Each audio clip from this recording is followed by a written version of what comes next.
1 week, 1 lab program. The primary focus of the convention is to highlight and discuss the recent accomplishments and ongoing efforts of the NKRC within the realm of science and technology, both on a global scale and within our own country.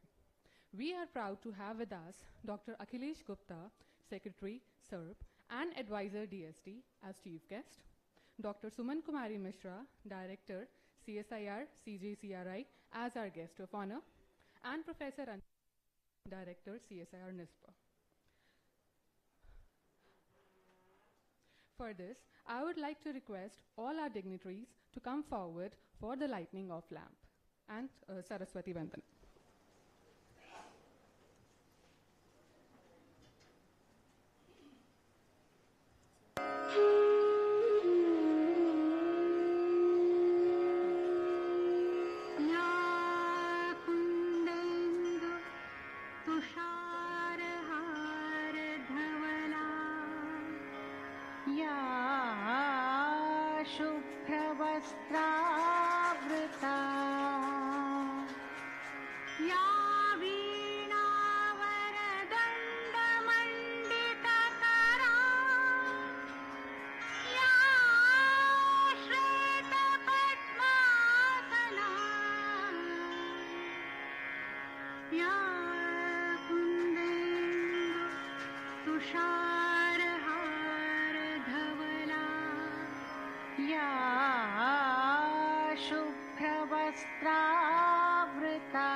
Moving on with the program, now I would like to request our Director, Professor Anjana Agarwal ma'am, to kindly felicitate our Chief Guest, Dr. Akhilesh Gupta, Secretary SIR-NIScPR and Advisor DST.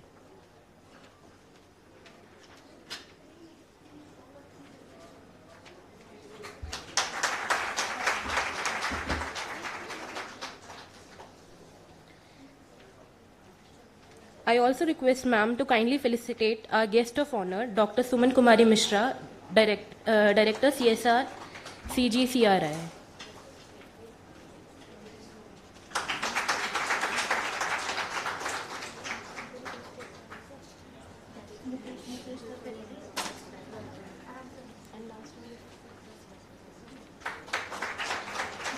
I request Dr. Mukesh Pun sir to kindly felicitate our director ma'am.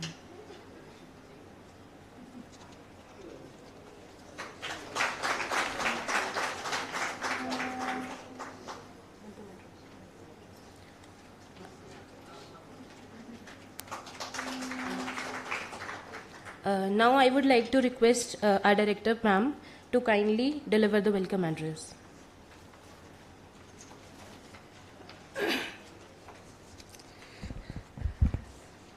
Namaskar, Suprabhat, a very good morning to one and all. Dear Dr. Akhilesh Gupta, Secretary SIR-NIScPR, thank you so very much for accepting my request. Just, I think I didn't even give him enough time to wake up and, realize that today is the 15th. Thank you so very much. Dr. Akhilesh Gupta, Dr. Suman Kumari Mishra, Director, CSIR-CGCRI Kolkata, our guest of honor, Mukesh Pun, Dr. Sanjay Bude, and the distinguished guest, Professor Vibhasani Malhotra, Mohanty ji from DST, Datwalia ji, other dignitaries sitting in the hall, our representative from different publishing houses, our nodal officers of National Knowledge Resource Consortium, all the faculty members of CSIR-NIScPR, and my dear students. I extend a very warm welcome to the penultimate day of 1 week, 1 lab program, which we are celebrating again with the same energy with which we started our curtain raiser. So many of the participants today are joining us for the first time. I would like to share with you the concept of 1 week, 1 lab and how CSIR-NIScPR is doing it. On the last foundation day of CSIR, Honorable Minister Dr. Jitendra Singh ji proposed this innovative idea that the achievements of CSIR lab should be shared with its stakeholders. The achievements, the legacy, the success stories, so that the society should know how CSIR is contributing in the nation building. And in that series, every lab started celebrating 1 week, 1 lab. And now it's at the fag end of this whole campaign on 26th September. On the foundation day, we will be culminating all the 1 week, 1 lab activities. And when I put in the directors group that this is our 1 week, 1 lab week, so they all congratulated me that you have got the slog over. So make as many run as you can make. So for us, it was lots of learning from other labs. So from 11th September, we started celebrating various kind of events involving all our stakeholders, which include science policy makers, policy implementers, diplomats, educationists, scientists, science communicators, students, farmers, etc. So the first event which we celebrated in a big way was the startup event from idea to market, which attracted the attention of so many youth entrepreneurs, and more than 30 startups were with us. Then we have rural livelihood event. Again, more than 500 people participated in that. We also had Student Science Connect, Student Teacher Science Connect, and yesterday, public engagement with science. Today's event is very, very important for CSIR-NISpR because it showcases a biggest strength of CSIR-NISpR, which is providing e-resources not only to CSIR but also to all DST labs also. That is National Knowledge Resource Consortium. This consortium is the oldest and the biggest science consortium in the country, which started 20 years back in the 10th year plan, and we started providing e-resources to the R&D institutions. People who are of my generation, who have carried out research that time, they must be thinking of their days when we entered in the research laboratories. The first 6 months we basically spent in library rather than in lab.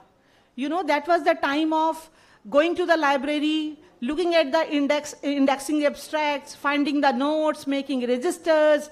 So that was the kind of work we used to do when it came to library access.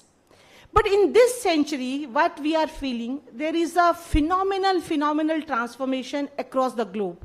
We talk of green revolution, we talk of white revolution, but this digital revolution caught the whole world. And now just at the click of the button, you want every resource at your desktop, at your mobile phone. So that requires lots of logistics, lots of resource planning, and it seems very easy when we click a button and it is accessible to us. But we must understand that every paper, every article, every patent, every database we get access to, it has some cost. Somebody has to bear that cost. Initially, if you think of, so individual institutions starting, subscribing these e-resources, but the range was very low because the cost is very high, so not everyone got access to everyone. So the idea of consortium came that then we will pool the resources, and from single window we will provide resources to all the R&D institutions. So in the time of Dr. Mashelkar, this was conceived that CSIR should host National Knowledge Resource Consortium, and we are for the last 20 years providing e-resources to all CSIR laboratories and units and DST labs.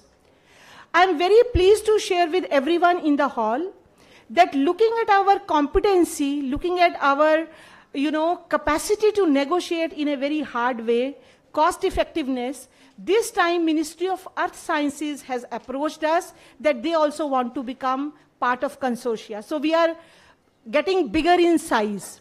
Another important thing which has happened, Earlier, NKRC used to provide resources to all the CSIR labs, but individual labs also used to negotiate with the publishers for the resources they want.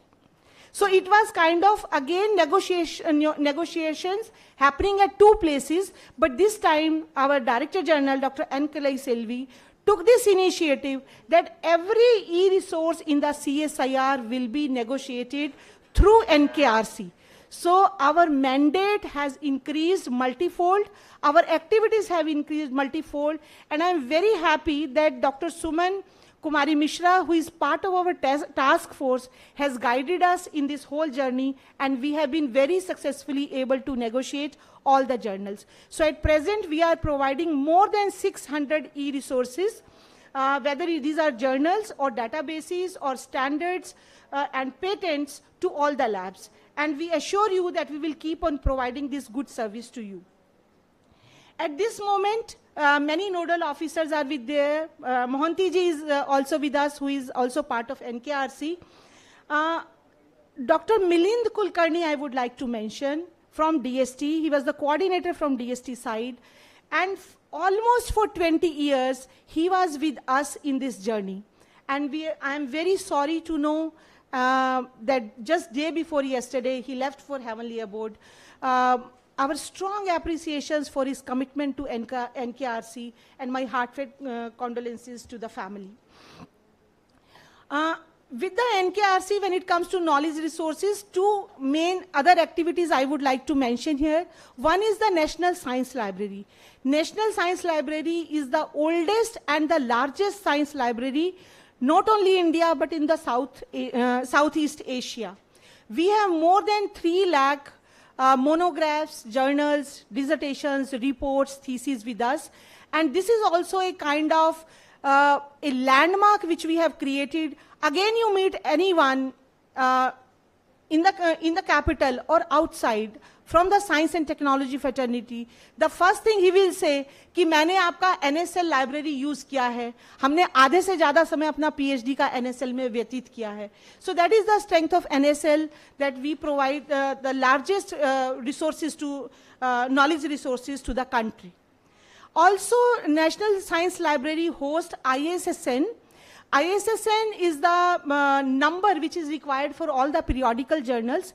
NISPR hosts ISN, which is the only institution in the country with head office in France.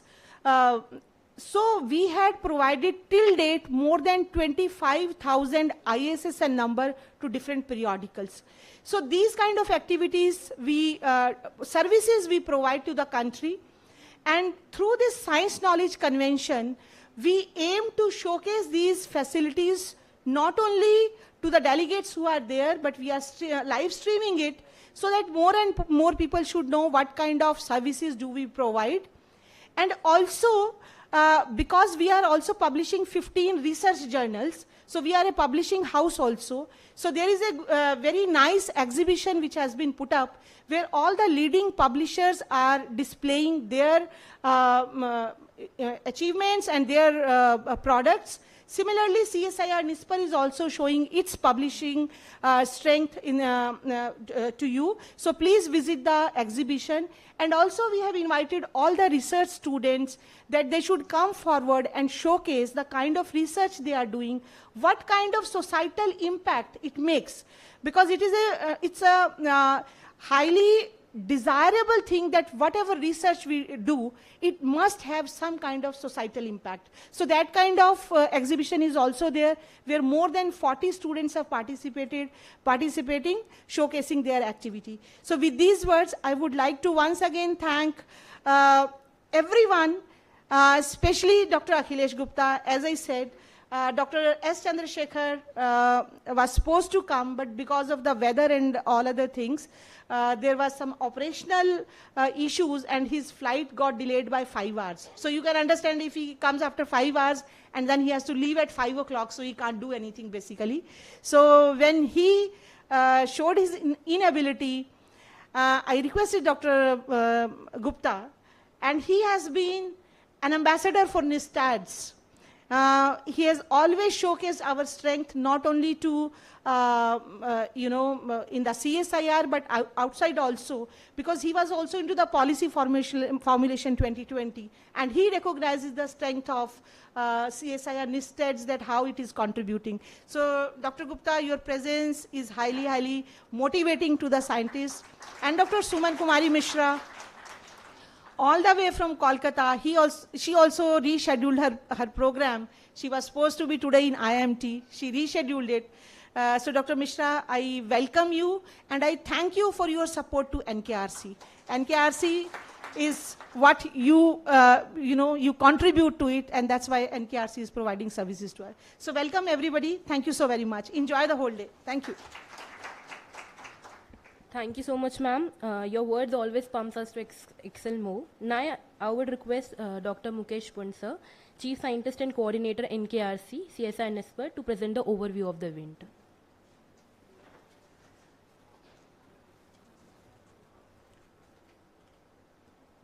Respected dignitaries, Chief Guest of today's function, Dr. Akhilesh Gupta ji, Secretary ACRB, Director CSIR-NIScPR, Professor Ranjana Agarwal, Guest of Honor, Dr. Suman Kumari Mishra, Director CSIR CGCRI, Mr. Sanjay Burde, Senior Principal Scientist CSIR-NIScPR, our heads of all divisions from TMD, IPU,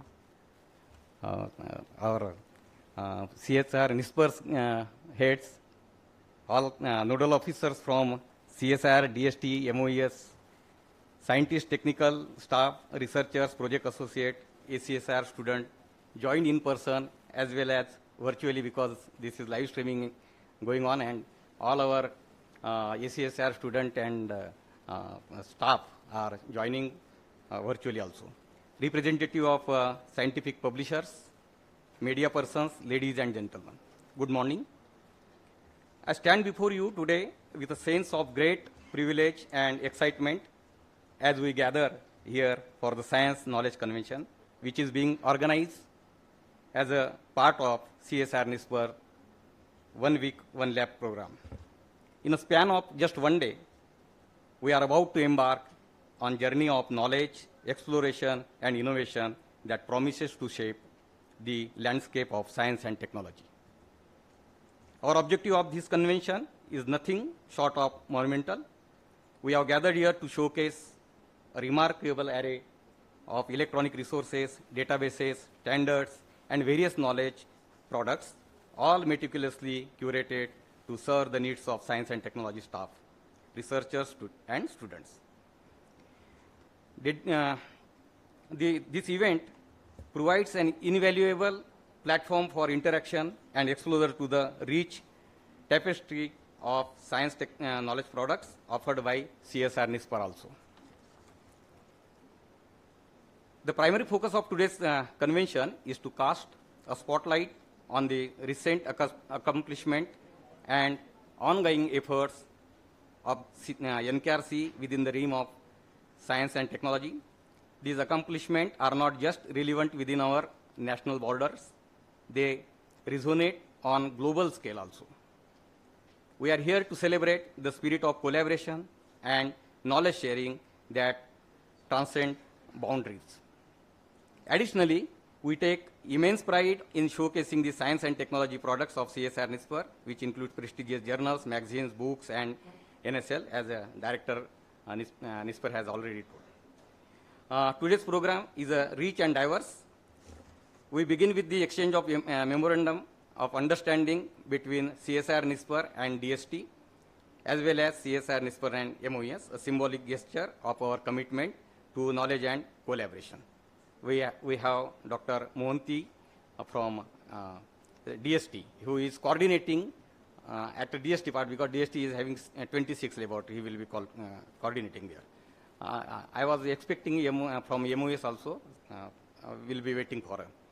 Then DGCSIR has, when we presented, DGCSIR asked me to have every month one lecture on each e-resource, and all ACSR students should be part of that, because she felt that these e-resources are very important, and many times they are not aware that that are available in specific laboratory and how to use it. So that training will be enhancing their understanding as well as utilization of electronic resources.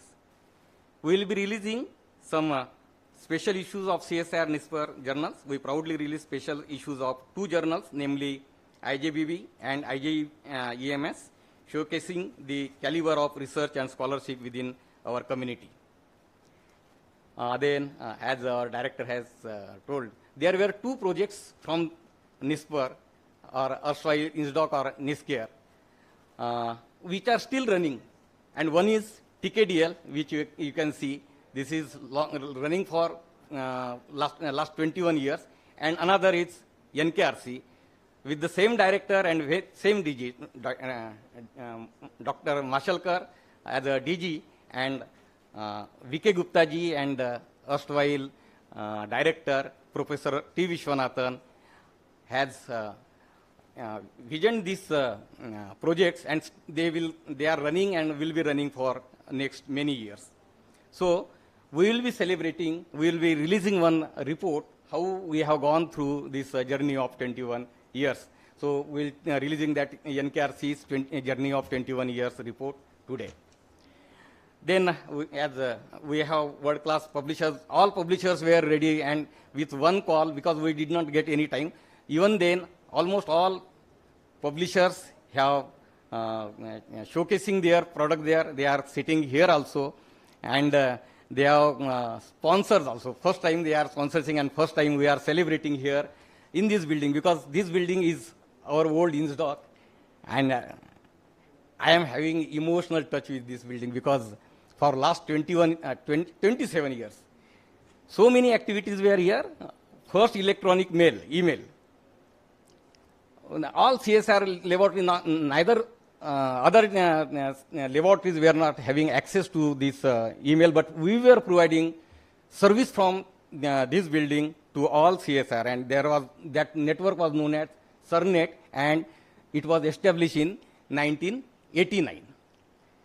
So then digitally, even before NKRC is 21-year-old, but before 20 years, before that 20 years, we were getting electronic access from all foreign journals through dial-up connection here. And we were providing it to all the country. That is what digital vision was there long before, at least 40 years back.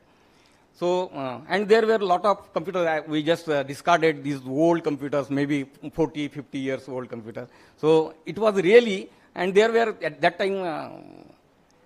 time, we had some translation services, Russian, because that was Russia. We know that how important was Russia, and there was Russian collection, and then in this library itself was established by UNESCO. And it is only, Director Ma'am has already told. So, but unfortunately, for long, we were not celebrating here, due to various factors.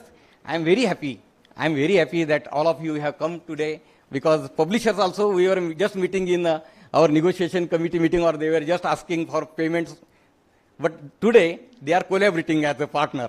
So thank you all publishers also. So after lunch, there will be various sessions. There will be introduction to various products which you may not be aware. So that products will be presented. Although we are giving there only a short time of 10 minutes, all sessions will be chaired by various dignitaries.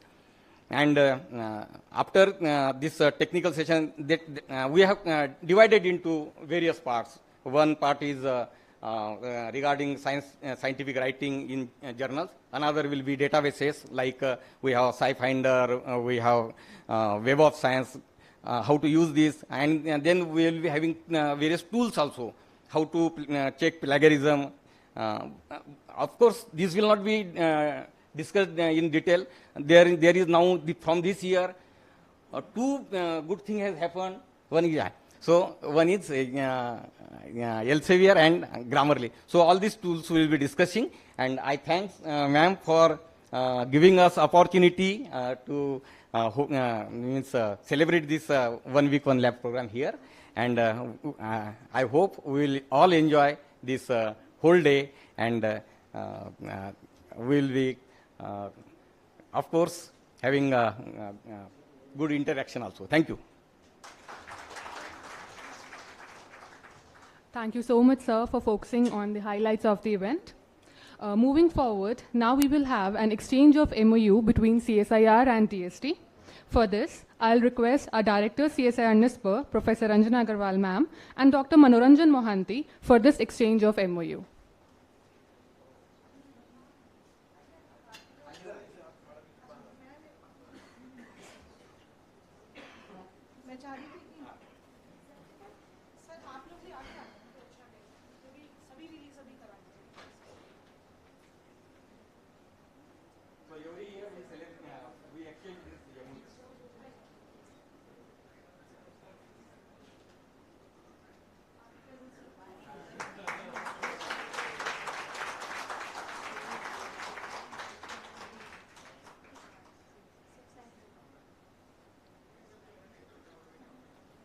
Now, I would request all our dignitaries to kindly release the National Knowledge Resource Consortium 1-year training calendar.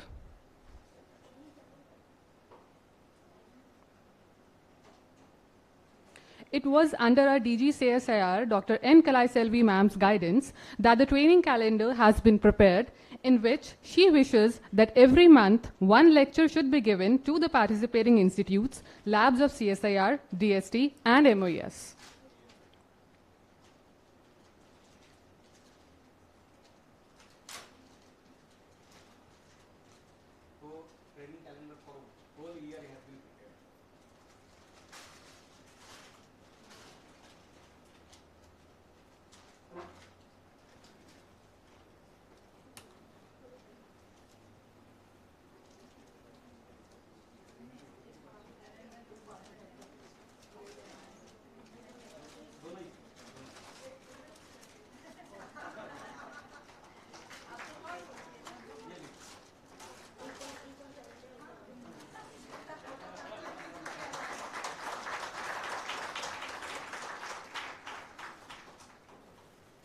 Now, I'll request all our dignitaries to release the NKRC report, A Journey of 21 Years.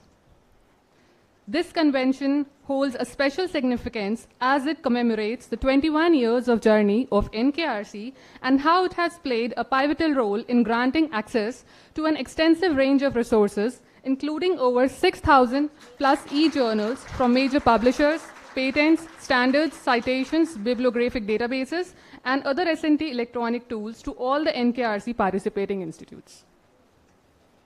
Ma'am, there's one more. Ma'am, there's one more. Okay, one more. Now I'll request our dignitaries to release the special issues of Indian Journal of Biochemistry and Biophysics, IJBB, and Indian Journal of Engineering and Material Sciences, IJEMS.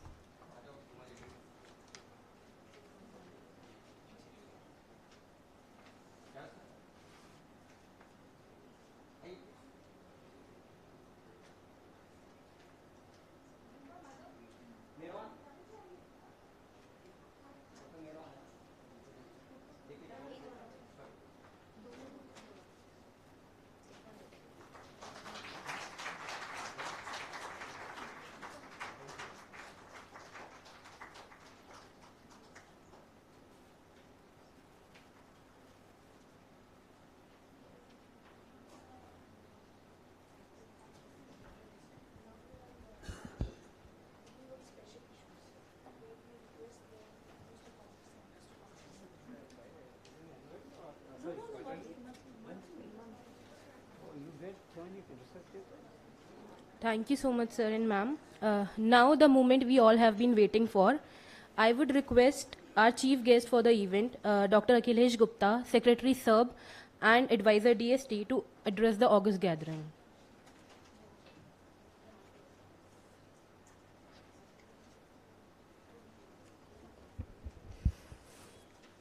Dr. Anjana Agarwal, Director NIScPR,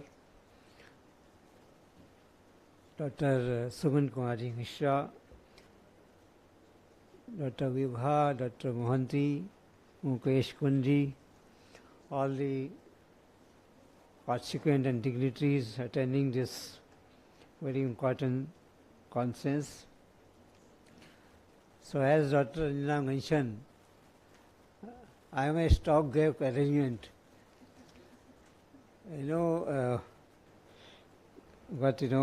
Finally I made it. She in fact had been inviting me for last so many months or years for some CSIR function and NIScPR function. So somehow I was not able to make it. But today when I said, if I say no today, then she will kill me, because in fact I had a talk at 10 o'clock. So at the Lal Bahadur Shastri Institute, but I rescheduled that to 11:30. Thank you, Ranjana, for inviting me. It's always an honor and privilege to come here. And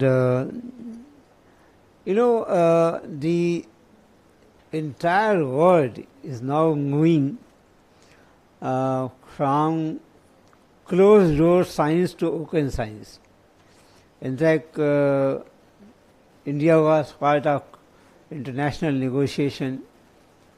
I happen to be a representative of India as part of this international consensus that UNESCO has taken lead and built, and now it is more or less a kind of internationally agreed that all the countries must follow an open science policy.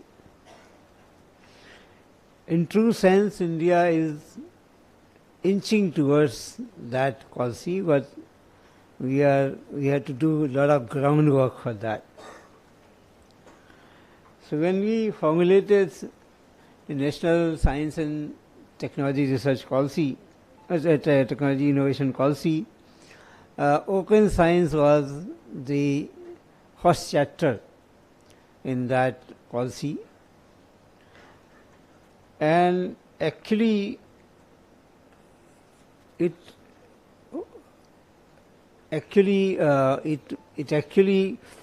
says that we should create access to agri resources that are generated through public money. That include all scholarly publications, research data, other resources like research infrastructure, instrument, computing facility, library, and all other learning spaces. It's not easy to do it, and in India we are in fact kind of used to working in inward and always in working through individual institution. In fact, Ranjana mentioned that the NKRC has been working so well. Like that, India has several consortia in the country, and if you put together all consortia and individual subscription, we in fact cover more than 4,500 institutions. As part of the STI policy, the idea was that we should penetrate to all the institutions and all the individual scientists. Of course, initially we said it should be accessible to every citizen of the country. So every citizen, why should a person on the street will need a general access? No. So later on, it was modified to every scientist or every researcher in the country. And so there were several initiatives as part of the open science that have been put as part of the STI policy. And these are basically like, we now wanted to set up something like an STI observatory. The idea of STI observatory is that we bring under one umbrella entire resources in the country. All coast prints, the data, the other resources, including the infrastructure and other thing under one umbrella. And this can be kind of a place where anybody can approach and get the access to all the resources. Also, as a part of the STI observatory, we had proposed a kind of Indian Science and Technology Archive of Research, that is INDSTA. And again, this is, one can say that already something is available. Yes, there is, in fact, country has several such resources and such portals and data points available, including our NIScPR,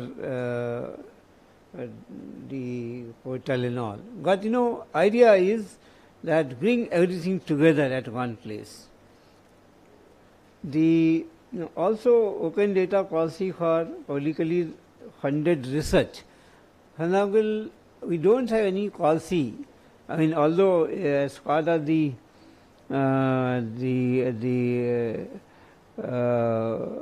education network, we do have a policy that all the researchers who complete their PhD, they should deposit their thesis with the that Gyan Shod or whatever is there, Shod Ganga, I think. But as a policy at the national level, in fact, this is done only mostly academic institution. So we, as part of this policy, that everybody whoever does PhD and should deposit it. So in India, science and technology innovation area, every year 25,000 plus number of PhDs are done. But if you see the repository on this Gyan Ganga or whatever, is only a few thousand. So I think this was the idea that we should bring. And but one important initiative as part of this policy was one nation, one subscription model. And this was the trickiest part of the whole thing, because as I said, 4,500 institutions or individual getting access to the journal. If you want to, we had 3.6 lakh researchers in the country. If you want to provide access to all the researchers, then you need a very different kind of model. And that is how negotiation started. In fact, initially we thought of having a different model, but recently, as part of the PSA initiative, we set up two committees. That is, one committee was to negotiate, another one committee was to monitor the negotiation. So I think the negotiation process is still on, and I would not like to comment on those things, because this is again a tricky thing to negotiate for everybody, and a lot of I would say sensitive issues are involved into this negotiation. So another area that we all should worry is the fake journals and predatory journals. And this has been a concern for everybody here. And as part of the policy of to get promotion and all, they were kind of mushrooming of predatory journals without any proper review. These are papers were being published as part of this, and also large number of fake journals. And since I was secretary to University Grant Commission, I know how difficult to control such kind of things. Sometimes it's very difficult to track such fake journals. But so we must have a policy to address these things. I think we should encourage the SCI journals rather than these predatory journals to be in thing. Also, the issue of library is very important. See, library system, traditionally we all again kind of seen the libraries in the physical space. Going to library and reading the books and journals, and as Ranjana mentioned that now we have moved from that space, now it is a digital space and we cannot expect, and so libraries in some sense are becoming kind of outdated. Not that, it's always, I always love to sit in the library in that cool atmosphere without any disturbance and do something. That's a different issue. But then the access as such, and is much better available online. And now you can even access books apart from the journals. And therefore, as part of the STI policy, this was in research that we must create library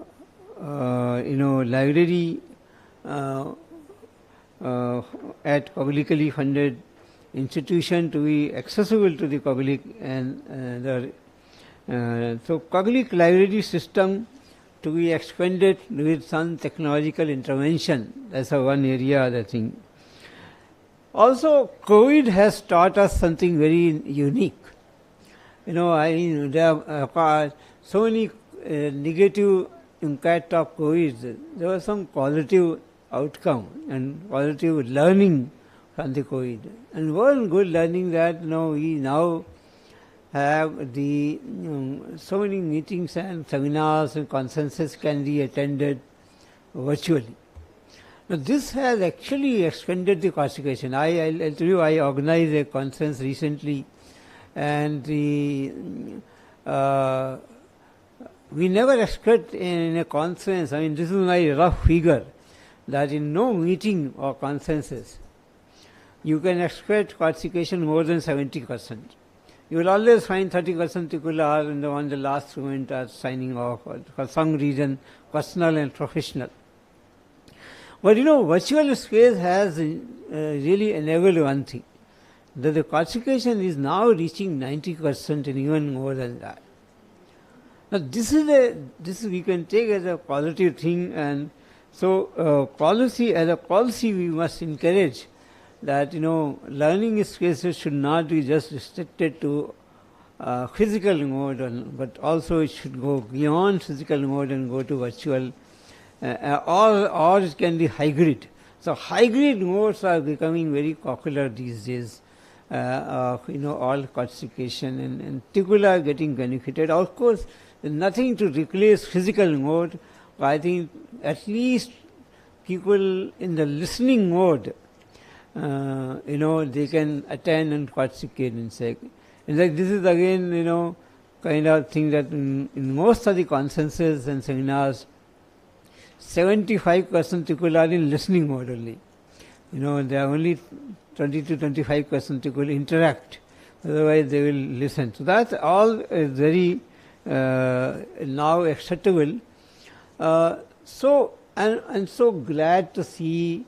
I have seen all those transitions. I was discussing with Ranjana that the witness that from the NIScPR.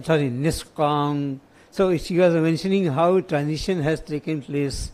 So today, those who are new may not know, but we have so many avatar of NIScPR, and finally she, and it's very difficult to coin the word when the NIScPR and the NIScOM were being merged. We were kind of very eager to know what is going to make it. But you made it very nicely in NIScPR. And so And I have a connect with NIScPR because I am policy research of DST, and it's been doing wonderful work. So, and congratulations on release of all these calendar, journals, and other reports that you have brought out. As always, in fact, she has so many things to release. You know, every time when I see on the virtual social media, I find that Ranjana is releasing some reports, some journal. I don't know where from she gets so many things, and to release. So I really feel, I would say, jealous of your team that they are really able to produce so many things. And so congratulations and greetings for the wonderful work that you are doing and your team is doing. Again, an honor for me to have been part of this, and thank you for inviting me. Thank you.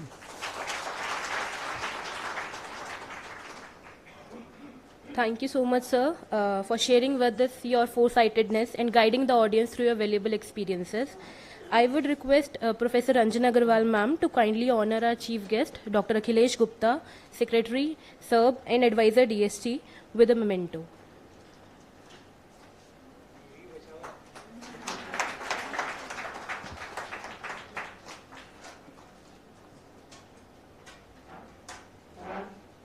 Now is the time for another insightful address. I would request our guest of honor, Dr. Suman Kumari Mishra ma'am, Director, CSIR, CGCRI, for her address.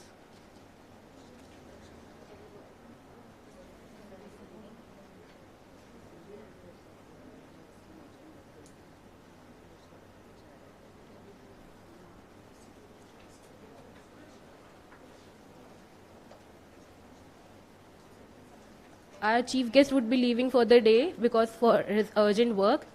We thank you, sir, for your presence.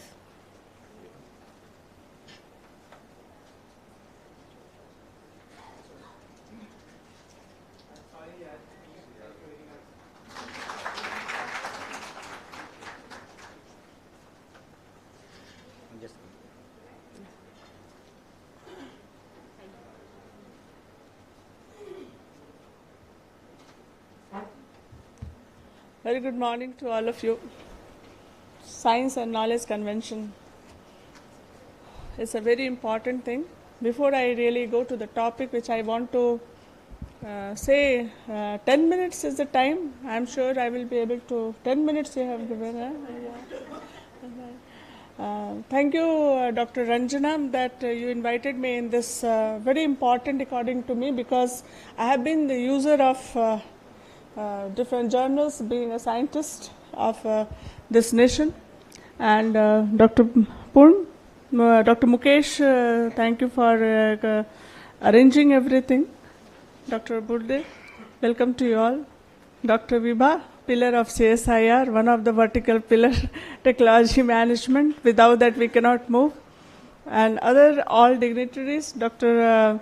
Mahanti from DST, and all my CSIR colleague of NISPR, as well as maybe other CSIR lab may be present here. Very good morning to all of you. Today we are discussing NKRC. It's a very important, and I'm very happy to see that, as it was told, that many publishing houses are also there, and as Dr. Mukesh said that they are not only asking money, they have contributed money. It should be like that.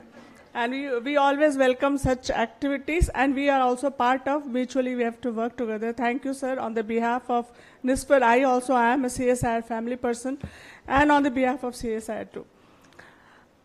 Regarding National Knowledge Center, in fact, if you look at National Knowledge Center have been all the time in the world, at different places, but they were in the hard or in the different forms. And whenever people want to know that, they used to go to those centers and they were reading it, or they were deciphering things, the mode it is displayed, and that's the way National Knowledge Center has been always there. I know somebody today told that Delhi National Library is one of the such National Resource Center, which gives many documents, many old journals, and it is a very important thing which any good organization should have, dependent on the what kind of an organization that particular is. We being a CSIR, we must have a science and technology along with the some of the allied that also must be there with us in terms of resource material. Dr. Ranjana, while addressing her welcome address, she said in our time we used to go and 6 months stay in library, and that's the way we used to come out with for the which topic we will be working for our PhD. This is the true picture. Even we all had. You are younger to me, so naturally I also had that. But before I come to the really digital has helped, there was one very advantage of that. While searching my new journals come, or you go to the very old journal section, you will read something else also. And that is today it has gone.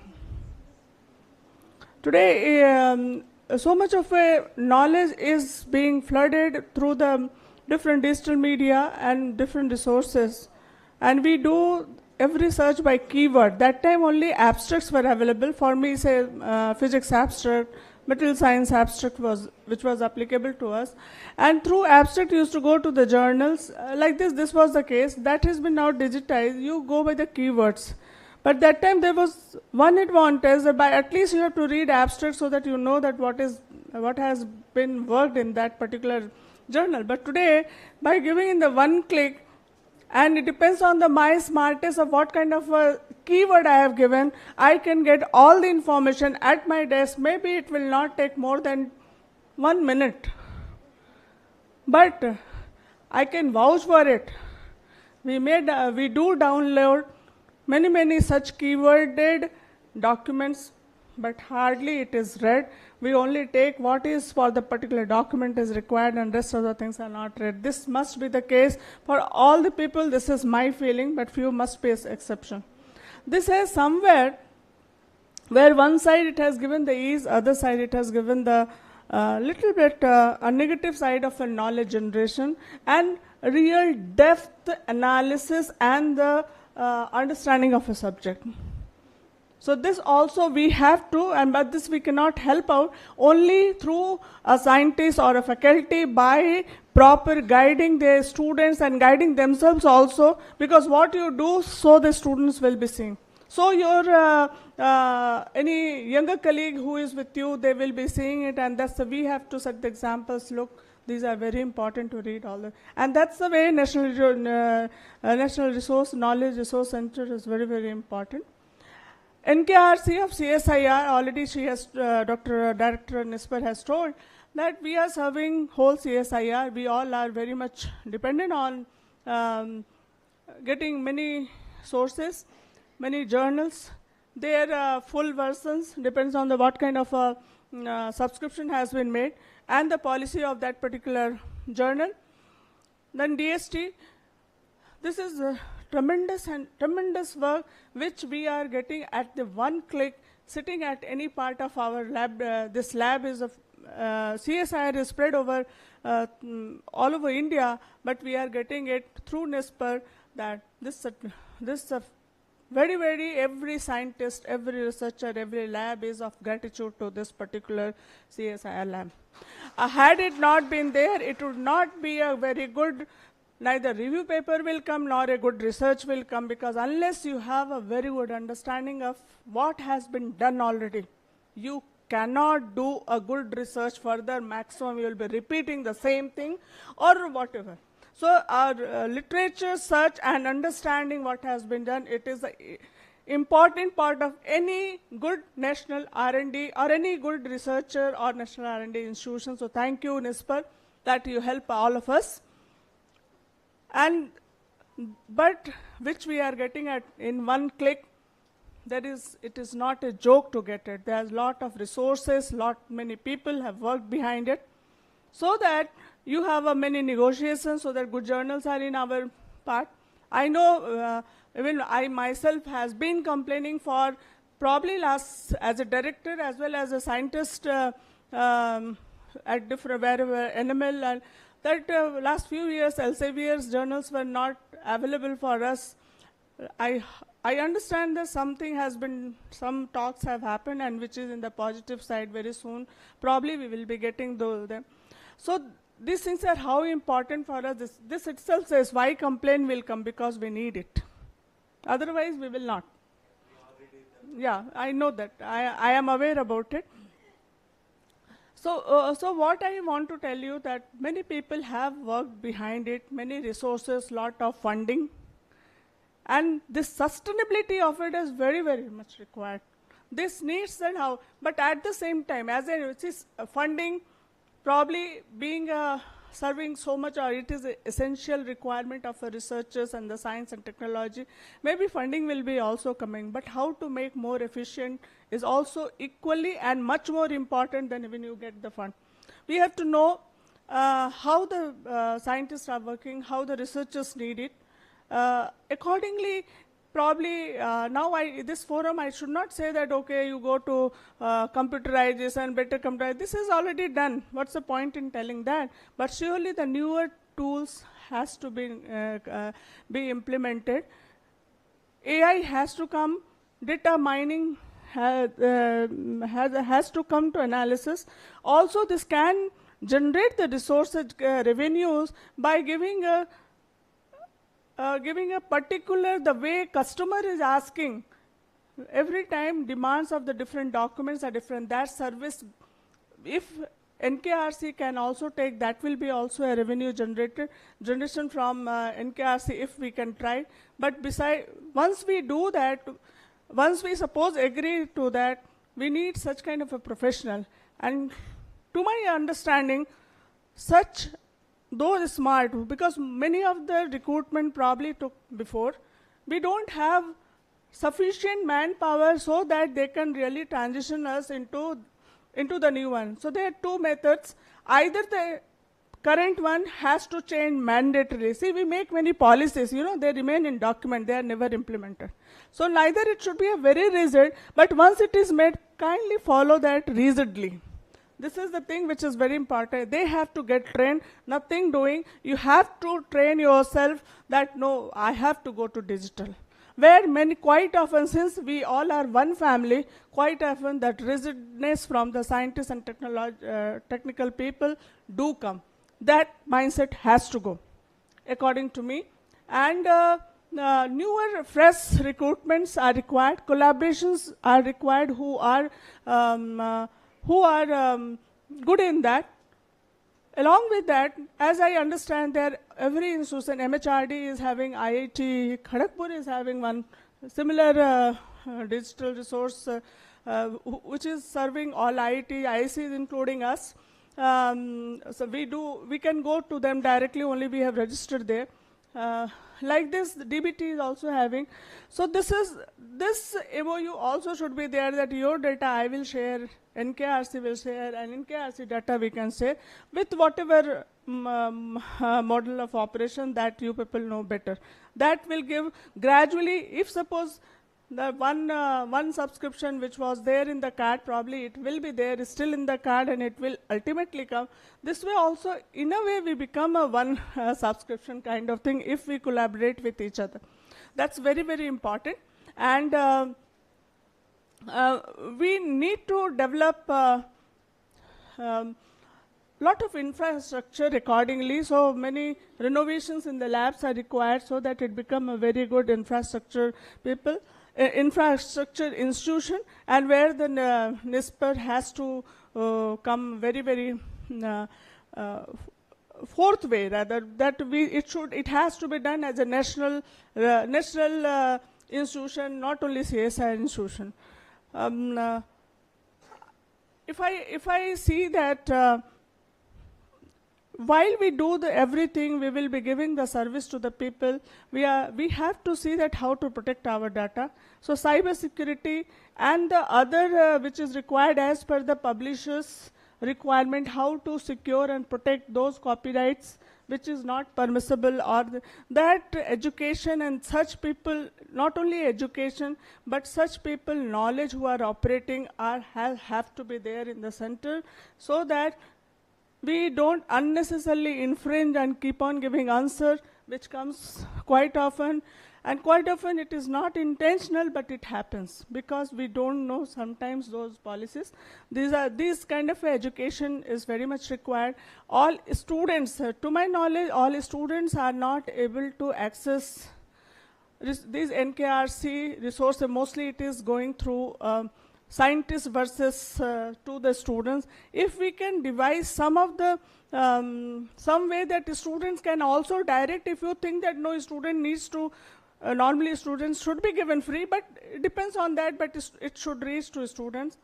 This is very important, not only through CSIR institution, but also DST.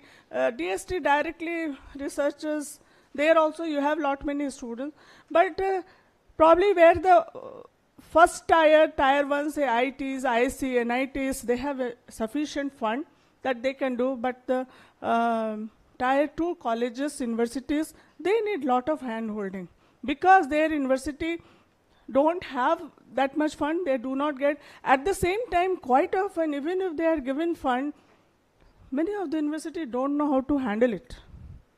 This is the reality. What I am feeling, I am telling you from my heart, which I feel. Probably here we need to devise some ways that those students, they should also be not only taught to go and train them, that these things are there, please learn, this way you will be much far better what you are today.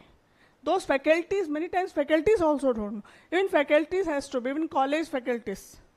This reality. So those education as well as how to access that such kind of a training can be arranged. There again, you can ask the cost of training if you want so, but it will surely make a better nation, better students, better skilled people. There is no doubt about it. I don't think that I have much more points in terms of National Knowledge Research Center. Because mostly probably I have touched, or my previous speaker had touched, but few things I would like to tell about NISPR. Vigyan Pragati, when we were child, since that time, and I am sure before also people, it used to come in two, one in Hindi, Vigyan Pragati, another was Science Reporter. It is till date a very good magazine, science. And it is very old. Sorry, I am not able to tell you the date when it started. Maybe these people will be tell. But it gives even today a very good information to the general public. As a student, I remember from class 4 to class 12 also, sometimes frankly speaking, even my first year, second year also, I did use it for some debate. I did use for some science presentations. Because I was a science student, I have to say, and physics student, so I have to use them. And that was a very good, not only that, I did give it to my children also. Please read it as a mandatory. So this is one of the clear scientific societal contribution by NISPR, very simple way, very less cost journal, which like this we have many. I know there is Indian Journal of Applied Physics is from here, and I don't know your other biological journal. Please excuse me, I don't know much of a biology, but what are the journals are available. So that way contributions are more, but probably it has not been highlighted the way it should have been, as that is the issue all over the CSIR is. It has to come. Lastly, I want to say, since the publishers' houses are there, quite often, which is my personal feeling, as a scientist, as a director also I am telling, that quite often, today Dr. What was his name? Gupta. Dr. Gupta was telling the fake journals, fake publications, and another thing which I would like to add, unnecessarily charging scientists to publish the research. I personally come from a school where if I am a researcher, I am publishing, I am not supposed to pay a single pi to the journal.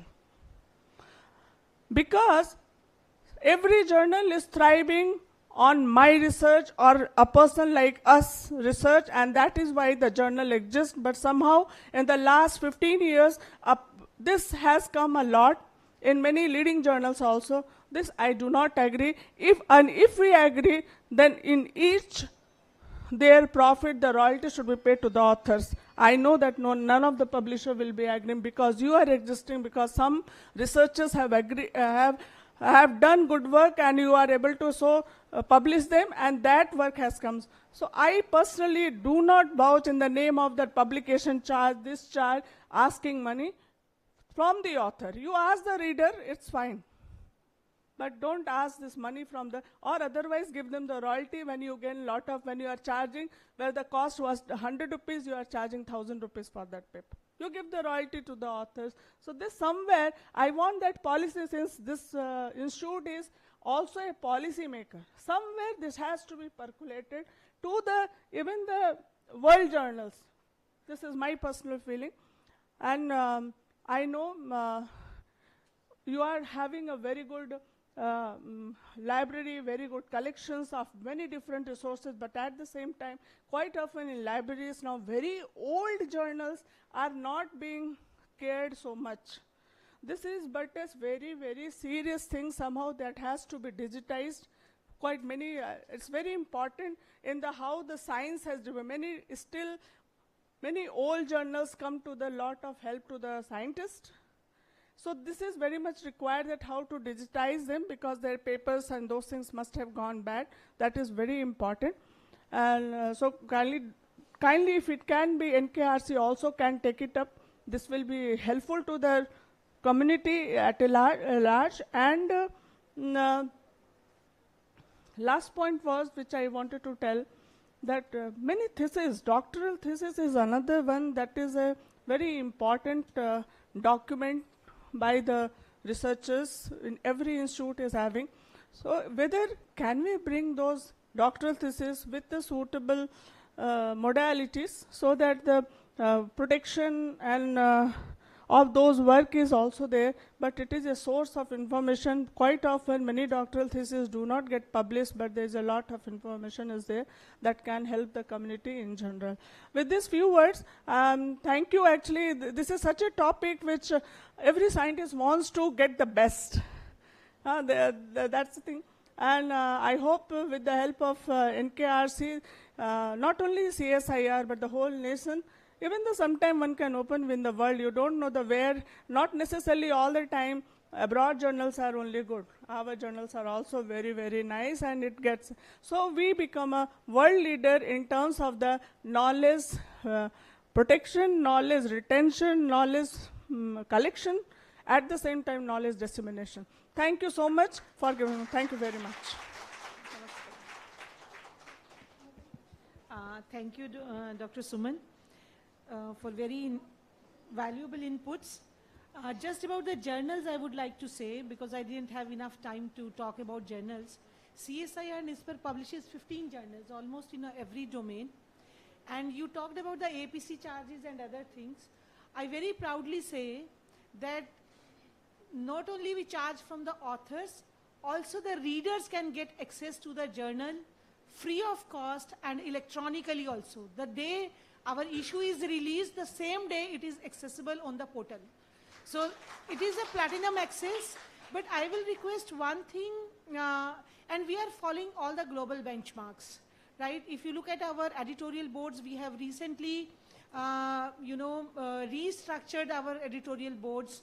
Now we have chief editors who are the most accomplished scientists in that particular discipline.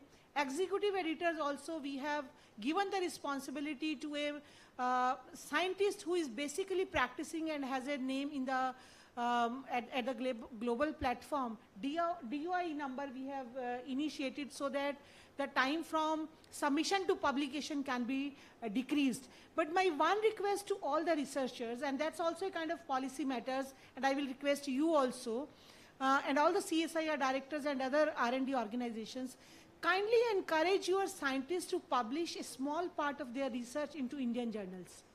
And when we are also assessing our scientists, give them the credit if they are publishing in Indian journals. At that time we start talking about international publications, impact factors, etc., etc. If not all, but a small component of your research and not the remainder research. a good part of your research, a small portion of your research, if you start publishing in Indian journals, and particularly CSIR-NISpR journals which have the legacy of more than 8 decades, I think we can make India Atmanirbhar in scholarly publications. Thank you so very much for your inputs. Thank you so much, ma'am. Now I would request Professor Anjana Agarwal, ma'am, to kindly honor our guest of honor, Dr. Suman Kumari Mishra, ma'am, Director CGCRI, with a memento.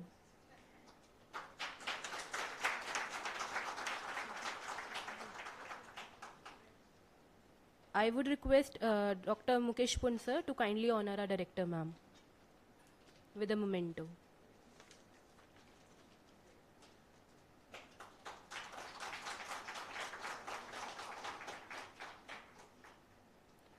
Ms. Divya Batra, ma'am, from Ministry of Earth Sciences has arrived with us.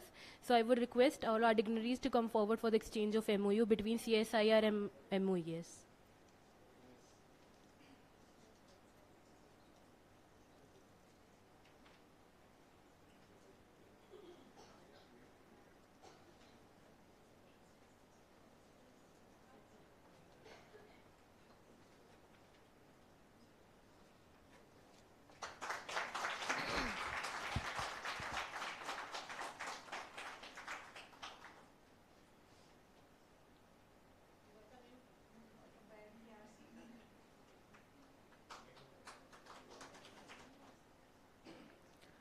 Moving forward with felicitation of NKRC coordinators.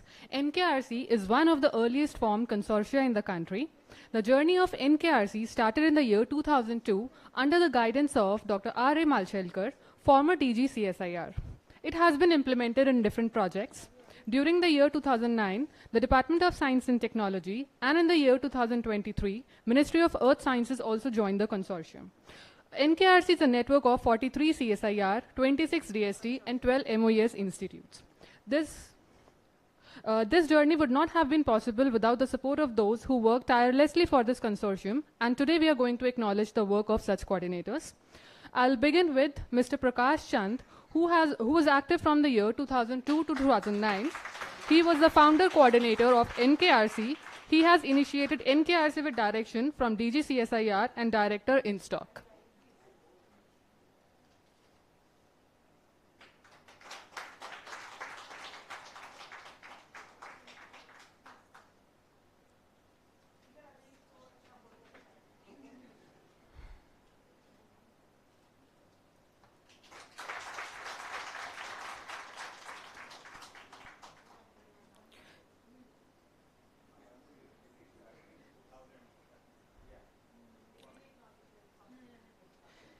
We are honored to have with us Dr. Nishi P.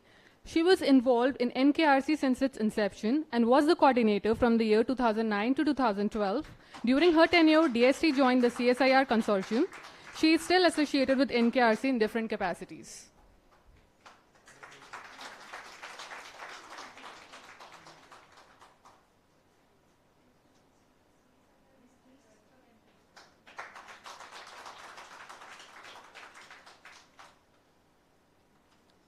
Dr. G. Mahesh, who was active from the year 2012 to 2017, and Mr. Manoj Kumar, who was the coordinator of NKRC during the year 2017 to 2019. Due to some urgent work, both of these will not be able to join us today. Now, lastly, Mr. Mukesh Pun, he was actively involved from the year 2019 to...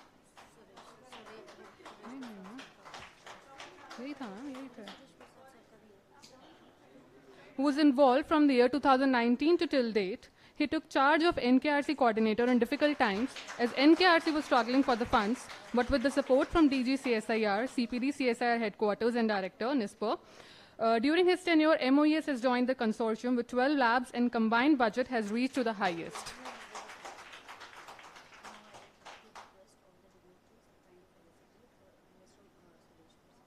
Now I would request all the dignitaries to kindly felicitate Dr. Suresh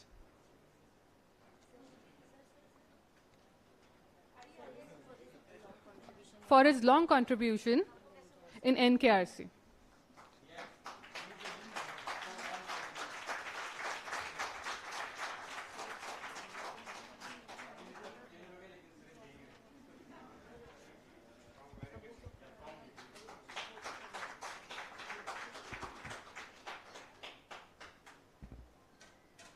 Thank you so much, sir. The event is incomplete without the formal acknowledgement of all those who made it possible. So I would like to invite Mr. Sanjay Burde, sir, Senior Principal Scientist, CSIR-NIScPR, to propose the vote of thanks.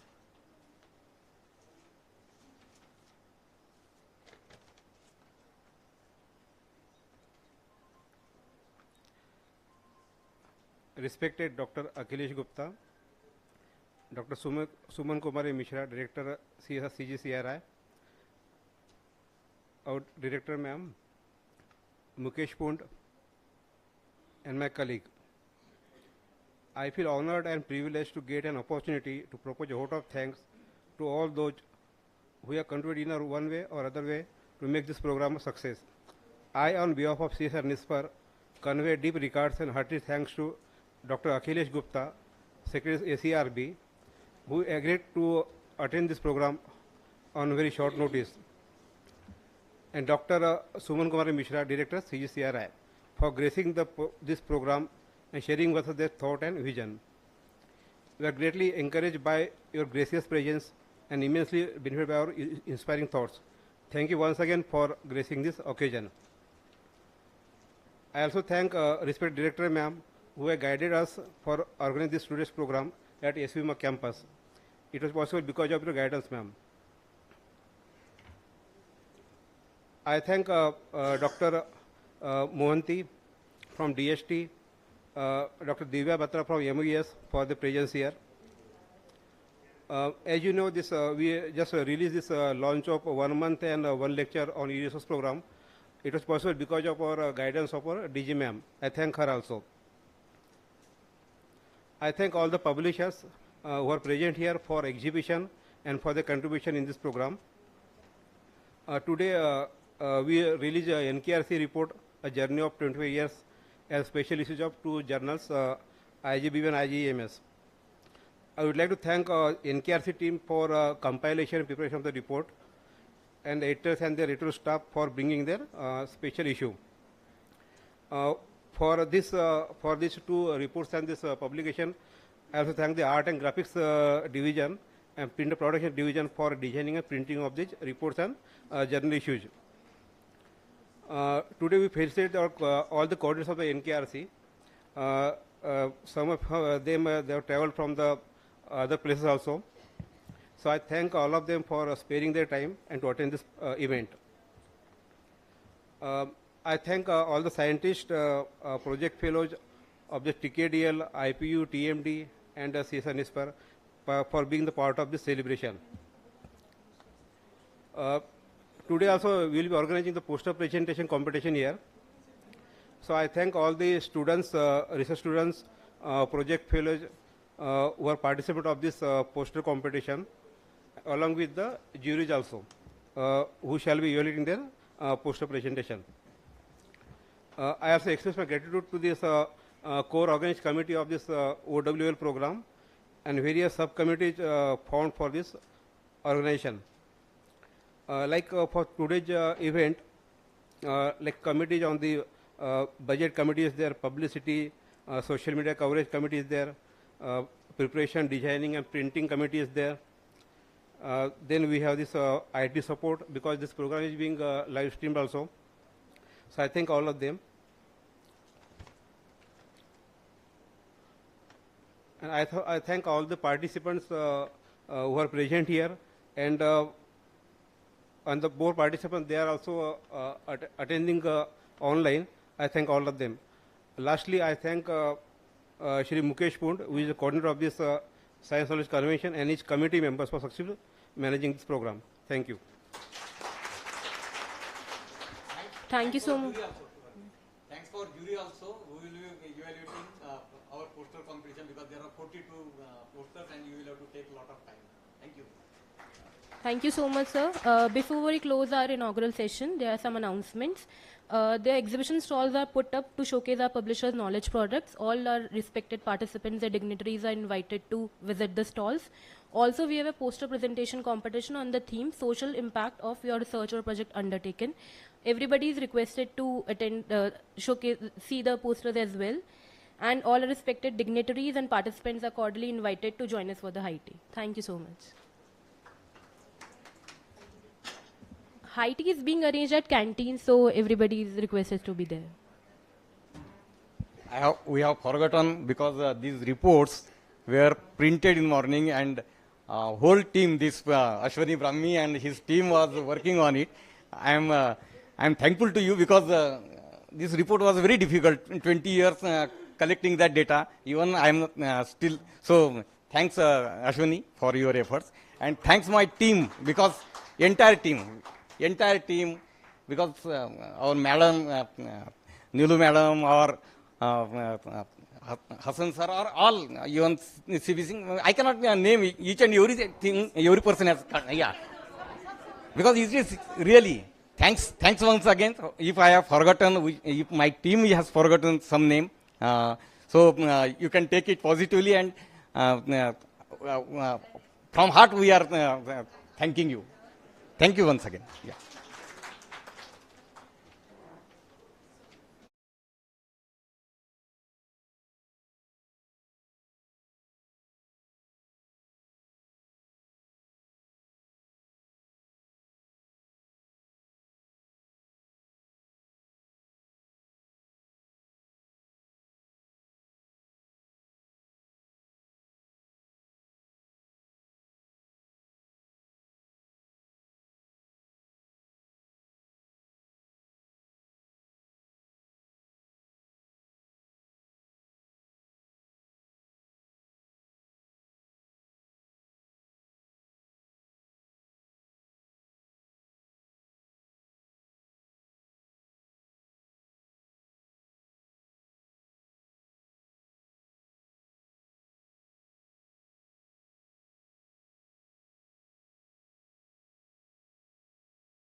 Well, I, Femina Zafar, are host for this session.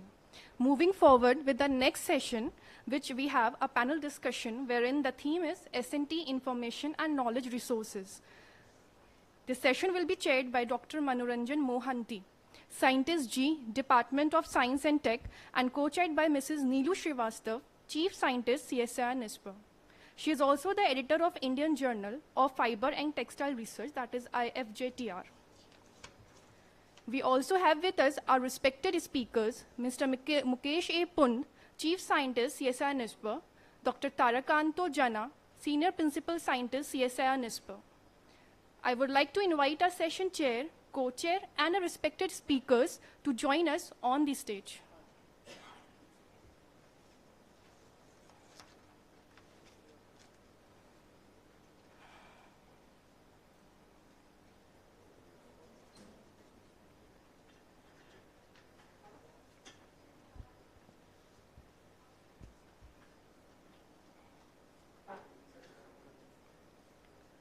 I humbly request Mr. Sanjay Burde to kindly join us on the stage and felicitate our session chair, Dr. Manoranjan Mohanty, and co-chair Mrs. Neelu Srivastav.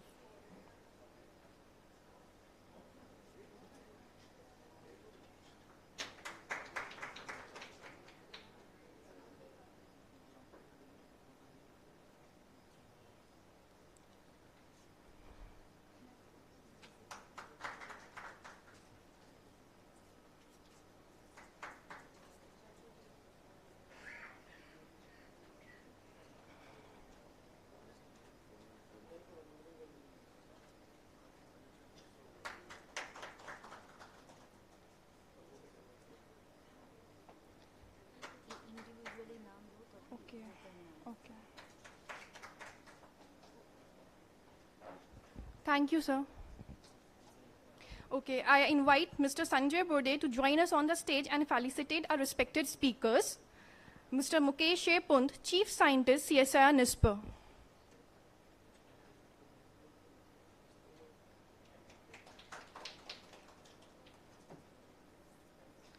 And Dr. Tarakanto Jana, Senior Principal Scientist, CSIR-NIScPR.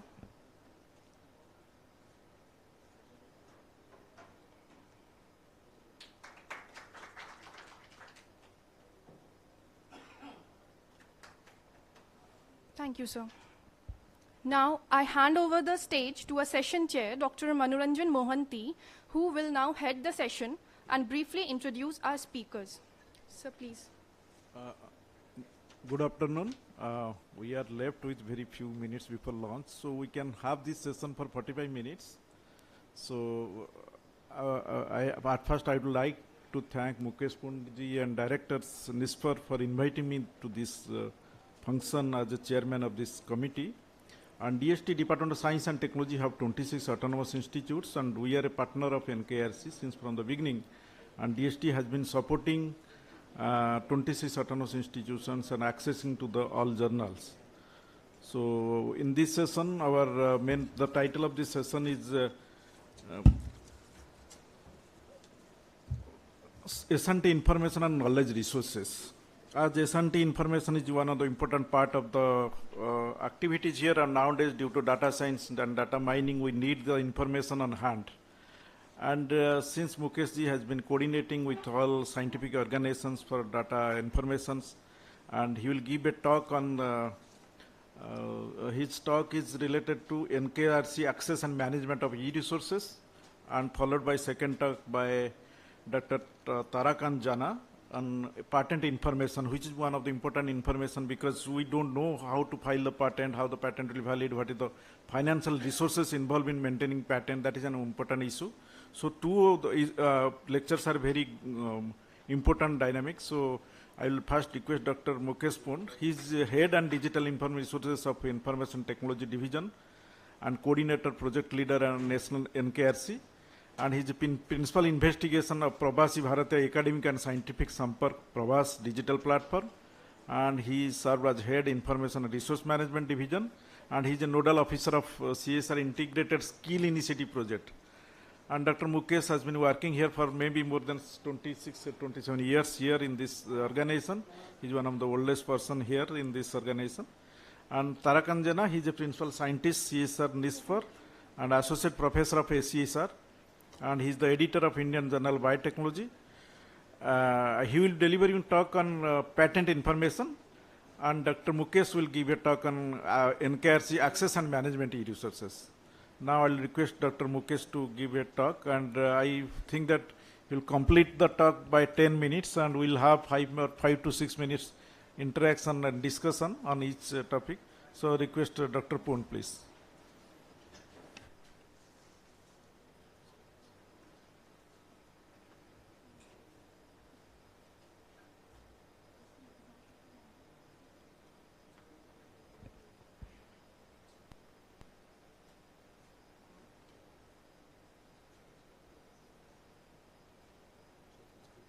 Full screen?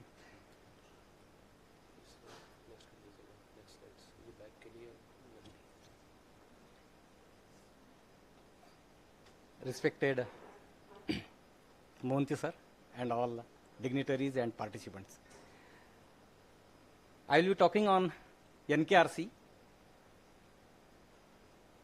management.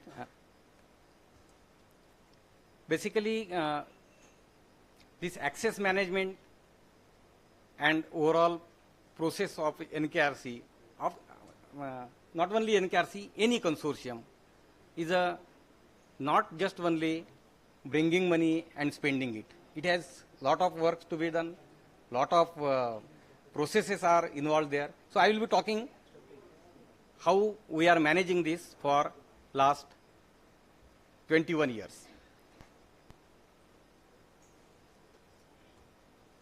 So right now, this NKRC, National Knowledge Resource Consortium, has become activity from this year. It has been executed earlier as various projects, 5-year projects, 2 years project, 1 year project like this. And funding for these projects were from various sources, from CSIR headquarters, CSIR laboratories, DST laboratories, DST headquarters, and from this year, from Ministry of Earth Sciences also. So our director, NIScPR, is basically task force chairperson who is responsible. I mean, there is a committee of task force where they are taking decisions of how to go ahead with this project. And then there is a committee, negotiation committee, which is chaired by, right now our CRRI director is a chair of that, Manoranjan Parida. And I am coordinator for this project, who is handling all 82 laboratories. So NKRC is one of the earliest formed consortia in the country. It was began in activity started in 2000, but it actually negotiations were held in 2002. So from 2002 to 2023, it is 21 years. Meanwhile, in 2009, DST joined, and then Ministry of Earth Sciences has joined this year. These are the various activities which we have to perform in a consortium. For example, from participating laboratories of CSIR, requirement of e-resources start.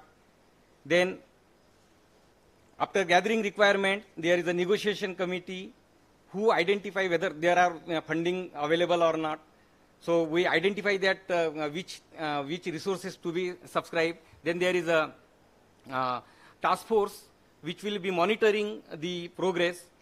Then we sign, after negotiation, we sign agreements with the publishers. There are various terms and conditions how we can use their resources. Means if it is available for particular laboratory, that laboratory can only access it. So in this way, there are so many terms and conditions we have to sign the agreements with this. Similarly, since there are two more agencies, DST and Ministry of Earth Sciences, we have to sign MOU with those institutions also, because we have a liability of making payment to the publishers or other parties. So there are always agreement or MOU between these institutions. And for since this payment are in dollar, in foreign currency, there are a lot of formalities involved in, and then we have to monitor whether that particular access is being given, uses are properly or not. So there are huge number of activities involved in the project. So objective of this NKRC is to provide electronic access to global S&T information resources to CSIR scientists, researchers and students. Right now, more than 6,000 e-journals we are giving access, and there are various other databases, patent databases, standard databases. I will be explaining which are that databases available here. And then international standards are also provided. Then some tools like Grammarly, and then for plagiarism checking, Authenticate is also there. Then we have to continuously monitor usage. Then we have to organize training for these participating laboratory scholars and researchers. What is the benefit of this consortium? Basically, due to consortium only, we can save more than 80% of cost. Otherwise, we will have to pay whatever MRP is written on that particular journal or particular database. And if we go through consortium, then we get 80 to 90% discount, and then I will be. So in this way, notional saving of CSIR, whatever we are spending right now, if you consider 80%, then CSIR notional saving is around 340 crores, DST notional saving is around 2077 crore, and Ministry of Earth Sciences saving is around 46 crores. So total saving, notional saving is, this is notional saving, means considering 80%. So 716 crores, we estimate that this is the saving. What is outcome? Means why we need this consortium? What is outcome? Basically, by providing access to various electronic resources, we enhance the access to knowledge resources such as international journals, patents, standards, and bibliographic databases, and then again relevant R&D areas of the system. Time to time we have achieved these outcomes. Similarly, number of papers published in any institute is directly proportional to what is resources available to you. So if we study for last 21 years, we can find out that when we get more access, papers are also published more. So last year, CSIR has published more than 5,700 papers, and similarly DST has published more than 2,400 papers, 4,280 papers.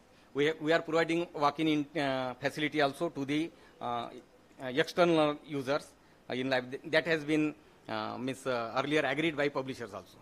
There are various committees like task force, negotiation committee, nodal officer. Every laboratory, every institute, participating institute, we have a nodal officer. They are basically identifying their requirement. Then they are managing their access at laboratory level. Various activities performed this year, because every year I cannot write down it. So we have to perform a lot of. Within 1 year we have performed this. Right now we are under payment process. So negotiation has been completed, and we are now releasing payment to the publishers. Basically, whenever you are managing e-resources, so there are certain effective way of managing e-resources. We have to organize content, that is cataloging, metadata and tagging. Then we have to properly understand the copyright and licensing agreement, because we have to get certain data is available only for 1 year, whereas there is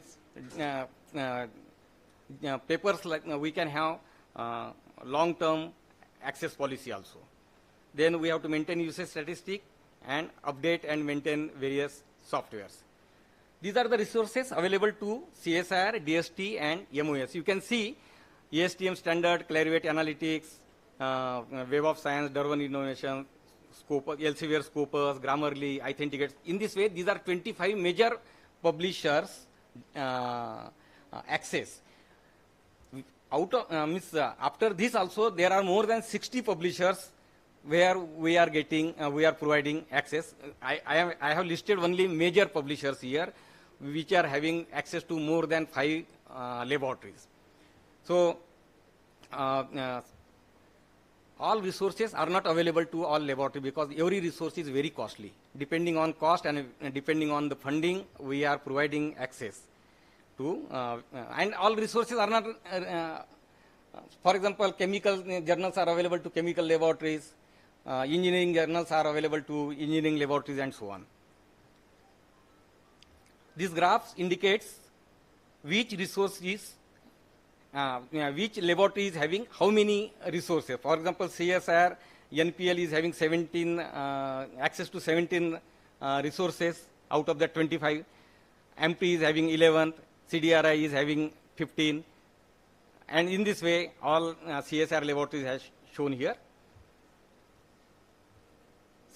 DST also, DST is spending equal amount of to CSIR. We are spending more than 170 crore for CSIR as well as DST annually. And these are the resources available to DST laboratories.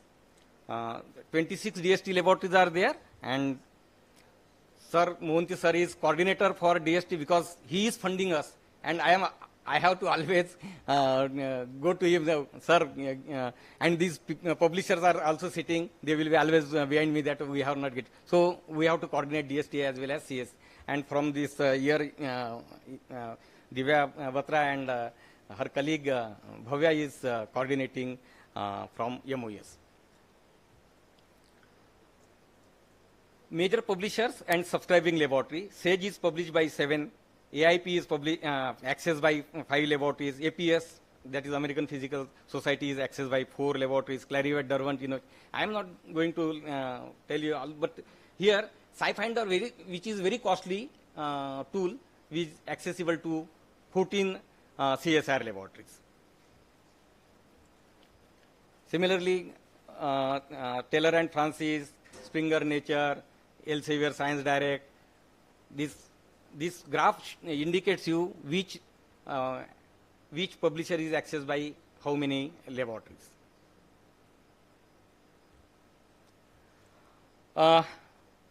This graph shows you usage analysis, because if particular resource, particular e-resource, particular journal, database is not accessed by people, then we drop it. So this gives you various statistics, downloads, we count it, downloads per resource. For example, American Chemical Societies or Elsevier's, we have to see the performance, then we see how much download. Although it is not a perfect one, because downloads, once you have downloaded it, it may not be used, but normal tendency is that when you are downloading, it means it is interested to other people, research people. So it is one of the indicators which shows that if more downloads are there, then people are interested in that particular resource. So you can see for last 6 years, I have shown here graph. So it is increasing continuously. One reason is that IT infrastructure is increasing, and another reason is that people are getting more aware. From this month, we have initiated for all publishers that they will be giving training to all our scholars, all our scientists, all our researchers. Every month they will be giving training on one of the resource. So one graph shows your how many research papers are downloaded annually. Similarly, how many trainings are organized by CSIR as well as DST, because we don't have MOES data because they have joined this year only. And then once you give access, then number of papers also increasing. So you can check this in the second graph from 2017 to 2022. You can see there is a increasing tendency of research paper being published. This is as per Web of Science. So in 2017, for example, there were 5,336 papers published by CSIR laboratories, and in 2022 it has increased to 5,770. So gradually, And we have also observed that when we drop particular resource, then that institute research paper also get decrease. So it is directly proportional to how many resources are being provided to that particular laboratory, and number of paper published by that scientists of that laboratory increases accordingly. So it indicates that providing resources are very important, but at the same time we have to see how much funding is available, because many times people think that there are unlimited funding, but it is not. So CSIR has, NKRC has to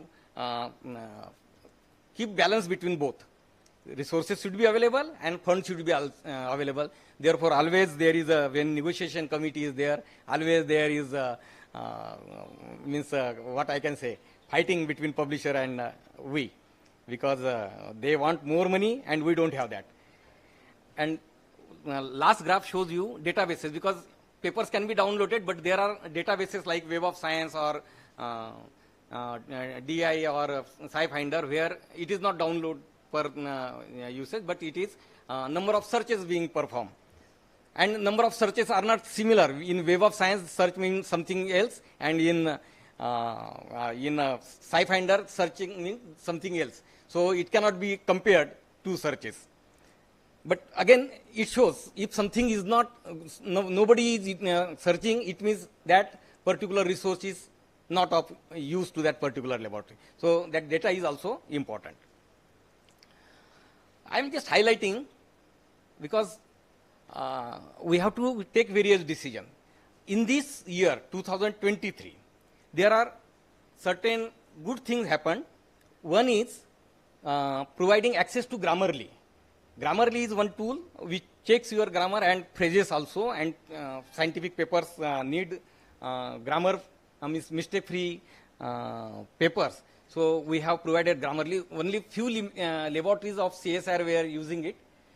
This year, with that same money, we have given access to all CSIR laboratory, and I am thankful to Grammarly people, they accepted. More than they have reduced more than 50% price. So if it was 100 rupees, now it has become only 50 rupees. With same money, you are giving access to all CSIR and DST laboratories. Similarly, Springer Springer journals, SIMPR, they were spending 43,600 euro for 12 titles when they were subscribing at lab level. But when they came to NKRC consortium, more than 17 lakh were saved for only one resource.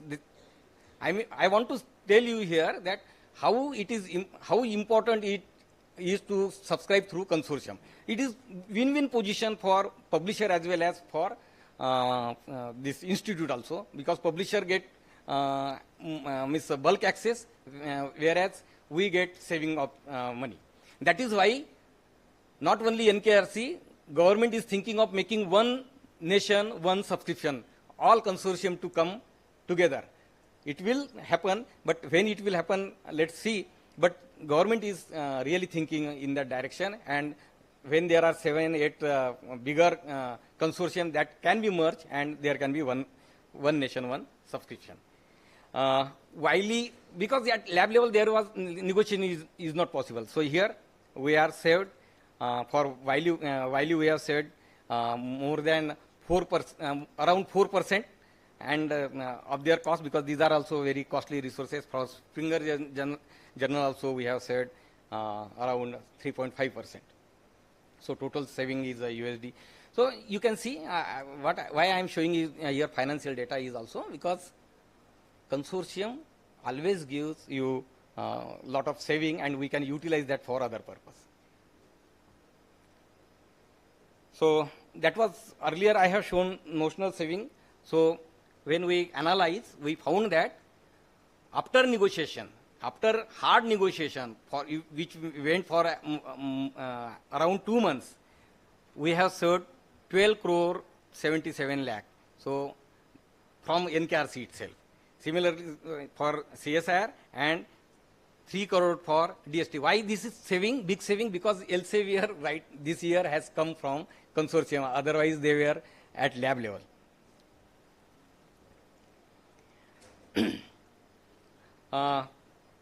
This is a total NKRC budget. With 2 years, we can send Chandrayaan from this budget, because 182 crore is our annual budget, and I think 300-400 crore Chandrayaan was launched. That for publisher I am saying, these are not economical thing for us. It is still, though you are giving us 80% discount, still it is very huge cost. Anyway, for future also, consortium will not be only useful. We have to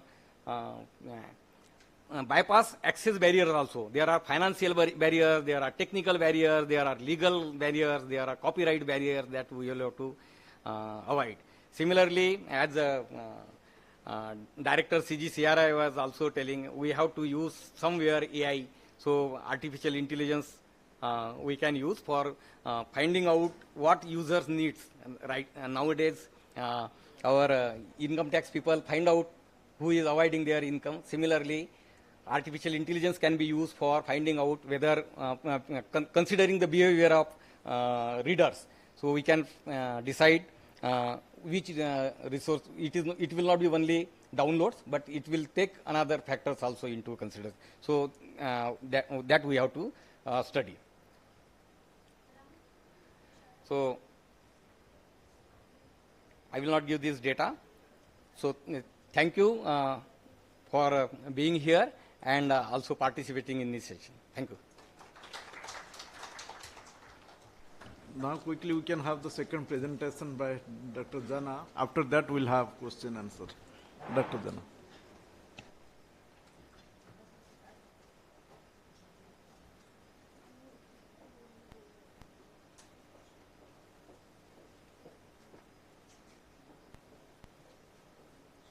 हमको touch करना है ना, इसको ही करना है ना, ठीक है, okay.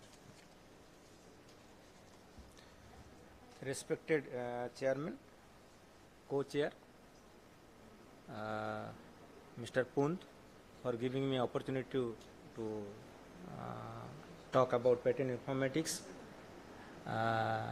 and I will go through a specific topic of information asymmetry, which is very much prevalent nowadays. So I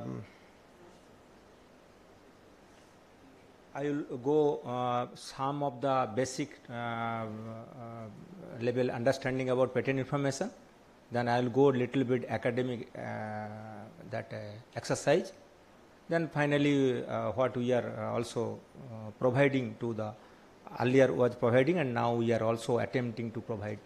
So these are the things I will discuss. So students, those who are research students as well as the students, they will be interested in what is patent information, how patent information will be useful. Then the academic excellence, that those who are working on patent information and helping the policy making, so that part will be helpful for them. So this is properly for mostly for scientists. And finally, what services that is overall available earlier in NIScPR, then earlier was in NIScPR, then now it is in NIScPR. So as per my commitment that I will go what is patent information. So before coming to patent information, we have to know what is a patent. So patent is an exclusive right given to the inventor or the author or the producer who is making the technology. In exchange, he has to disclose the invention or the particular type of technical solution. So in nutshell, what it is giving, that it is inducing you to disclose it. So the monopoly you are getting, that is because of induction, and that induction is giving the patent system. And because of induction, then you are getting the disclosure is coming, so it benefits the society. So it helps in other ways also, the wastage of the duplication other parts. So this is the for the students that is the basic purpose of patent and patent information. So similarly, I have said that it is 80% duplication or current technical knowledge that can be found in the patent documents, and it reduces the duplication and it gives the technical solution. And finally, it gives the business intelligence to the corporates and the other part of that who are investing on this technology. So finally, it empowers the citizens. And how it empowers the citizens?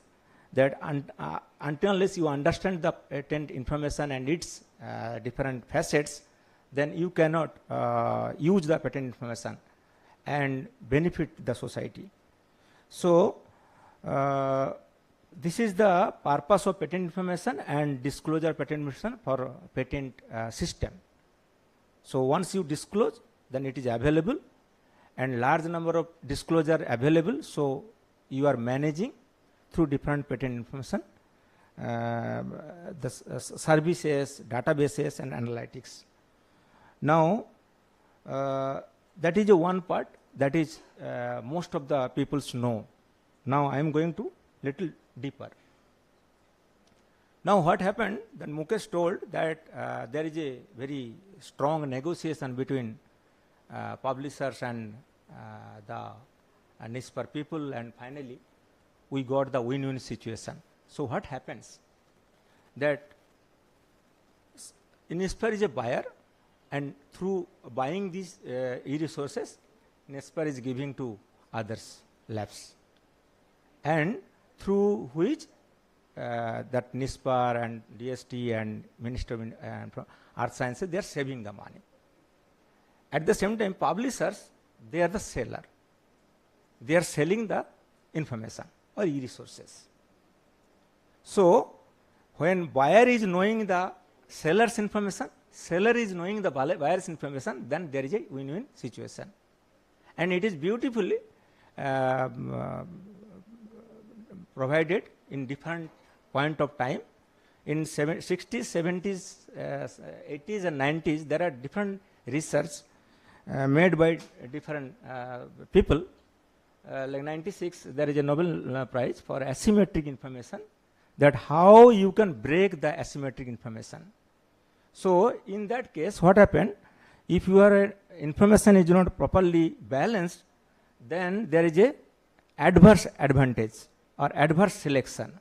So that is happened, and then what happened, that one party is the disadvantage condition, other party is in an advantage condition. So this is not expected in a society. So because of that reason, there is an incentive, incentive theory, and that made these two people Nobel Prize. I am going that later on, another Nobel Prize also happened because of this information asymmetry. So that how markets behave and how information asymmetry also there. So three peoples, they also got the Nobel Prize because of information asymmetry. So what happened, that you presume that you are going to a bank and you are asking for money, then bankers or the lender, they will know the all insights from you. But at the same time, when you are borrower, you do not have much access to the banker's part. So this is a unbalanced situation. Similar situation happens when you are going to sell a used car, and the car was different point of time had accident, and there is a different repairs, and but when you are going for selling, then you are selling in a half price or average price. So those who are maintaining the good car, they are at a disadvantaged position compared to the neglected people, or the people who are neglecting the repair part. So that thing is there. Third situation comes that in 2000, that point of time, that there is a 2022 that point of time, that there three things are there. Buyer is there, seller is there, and taxpayers is there, common citizen. So in three things that they devised a strategy that how the buyers also benefited, sellers also benefited, and taxpayers or common citizen also benefited. So designed the auction theory. Why I am talking it? Now I am coming. I am going to the patent information asymmetry. What happened? You see that in patent information, the producer of patent may be in a university system, the inventor, the technology transfer officer, or the office as well as university. They are the holder of the information. So they are best known to the academic excellence as well as the advanced knowledge to it. But at the same time, who are the buyers or who are the supporters? The investor, the firm. So they are less or they have a limited knowledge of the patent. So how patent will be sold? So there is a information asymmetry. So nowadays what happened that when you are making a startup or supporting a startup through venture capital or seed money or through exiting through IPO, so every person has to know the details of the insight of the technology. So how technology insights will come and how that signal will communicate to the actual the purchaser or the person who is interested to support or invest on this technology. So there is external actors, there is internal actors. Internal actors is a university or the institute where the technology is developing. So they have a deep knowledge, and external actors, investor or firms, they have a limited knowledge. So a good communication of the characteristic of the university patents is needed to reduce the information asymmetry. So how it can happen? Because nowadays what India is going that now most of the unicorns or most of the good companies, they are having patents or they may not are having patents. If they are having patents, then they should know how to send the signals to others. That means the venture capitalists or the buyers. So how it can happen? In addition to that, you see, there are information asymmetry exists in heterogeneity of the patent information, technical knowledge, analytics, language. So in that level, there is asymmetry exists. Also, access asymmetry already my former speaker told that it is a database and it is a costly database. So you are paying payment, and one country, one access, or any other model you are going to get it. So the access asymmetry also there. Everybody is not getting this information. It is a high-priced information, but it is not available to everybody. So there is asymmetry of access and heterogeneity of information. So also patent itself, in different stages, there is information that different kind of information that patent also itself can produce. So when you are filing an application stage or when it is a granted stage, and you are filing to different countries, so it is a family patent, so different territory also there. So then tenure of protection, it is 20 years, so how long, how much tenure is there? So who are the actual invisible stars producing the information and who are the assignees or invisible champions? So this asymmetry already exists. Now coming back to that signal. So how you can best bargain once you are in the patent system or patent information system. So presume that you have a patent and patent has a different skeleton, and different skeleton has different signals. Bibliography information there, that is a structured information. Text document is there, there is a unstructured information. How best that two can be mined? And nowadays there is a automation, there is a AI based mining also coming to the play. So you have to bring the different signals from the patents. So I have made a university patents or university that framework where you have to make you have to design your system in such a way that it should produce a first order concept, then it leads to the second order themes, then finally you are making a aggregate of all the things, then finally you are making an internal signal. That internal signal will convey to the buyer or the people who are at the other end. So how it happens? You see, this is a proposed framework that you have internal aspects, you have external aspects, and both send the signal, and finally the third party or the investor or the person who are ready for taking the patent, they can take the decision. So in a nutshell, filing the patent, getting the patent is not the end of the picture. You have to communicate this, and communication, taking the insights of the patent document is important.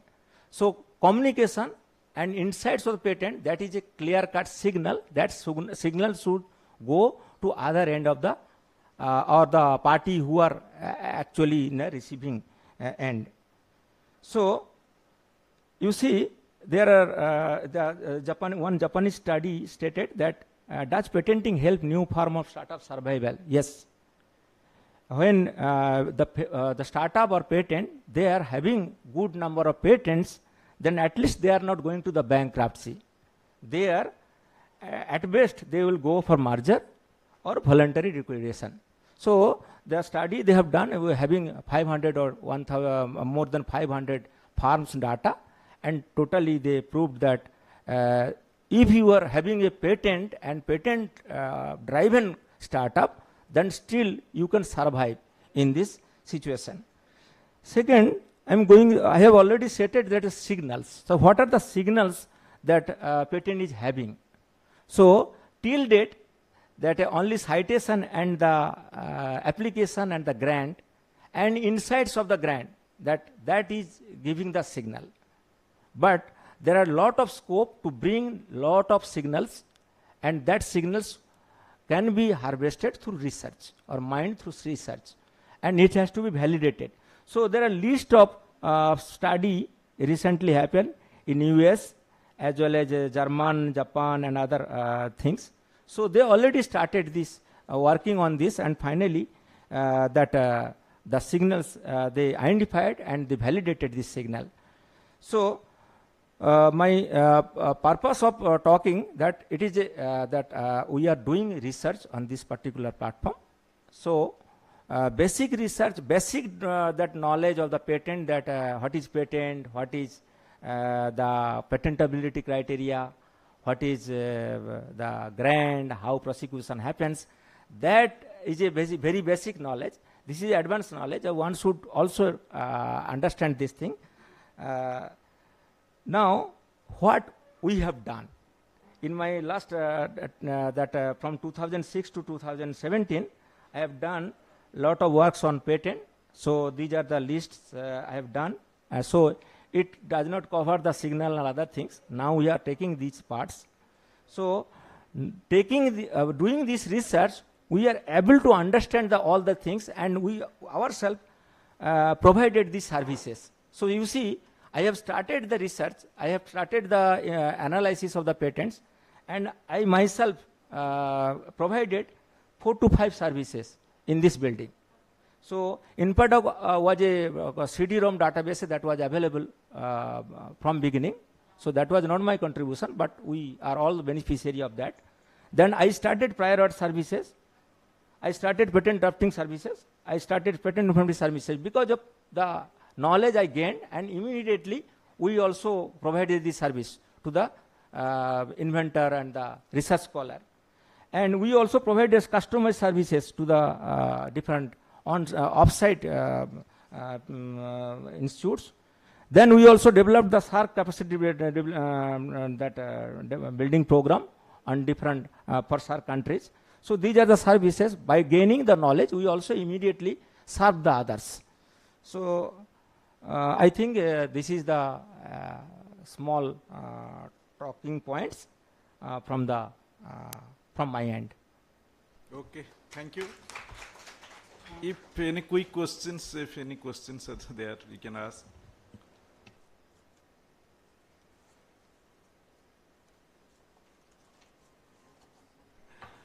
I think all are waiting for lunch. We should not be hindrance between them. So I'd like request my co-chair, Dr. Srivastav, to conclude the session and summarize what discussed.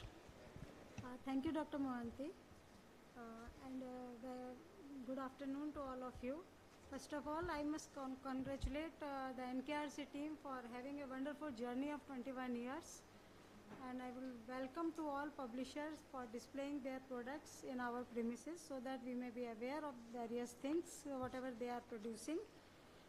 We had a 2 lecture in this session by Dr. Mukesh Punt. He gave a very critical view of NKRC, explaining what NKRC is doing, what are the challenges with NKRC. And I think it is a wonderful resource of S&T information and good initiative of CSIR-NIScPR since last 2 decades.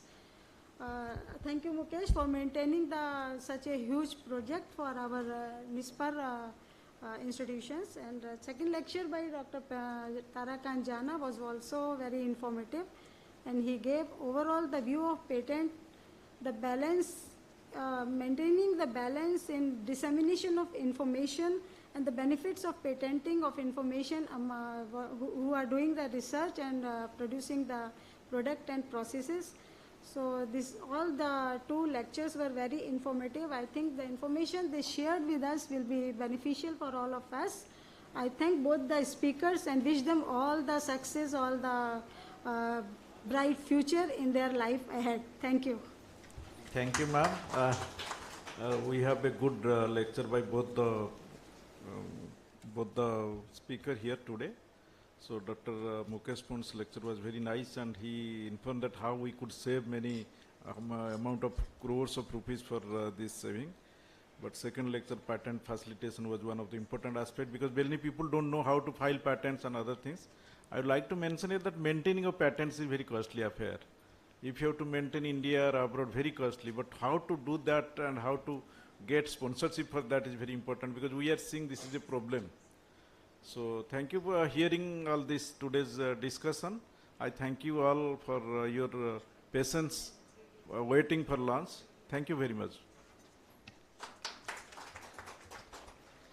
Thank you to the speakers in equal measures for giving us so enlightened lectures and presentation. I will request you all to join us for lunch, which is catered there besides cafeteria in the ground. Thank you all.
Moving towards our technical session, that is Authors and Publishers Interaction Meet, we begin with our first technical session on e-journals, scientific writing and publications.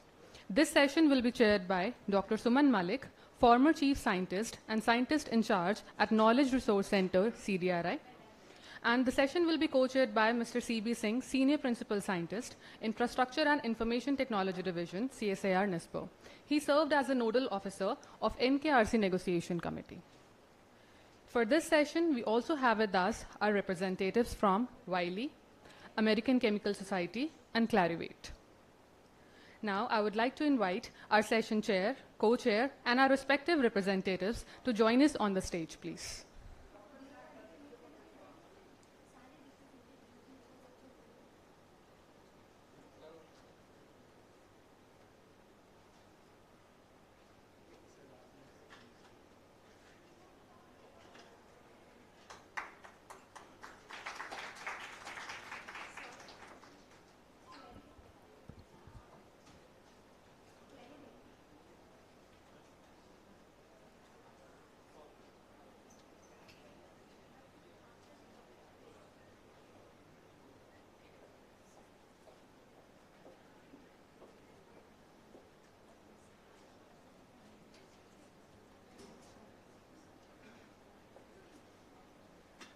Now, I humbly request Dr. Pushpanjali Tripathi, Senior Scientist, CSIR-NIScPR, to kindly join us on the stage and felicitate our session chair, Dr. Suman Malik.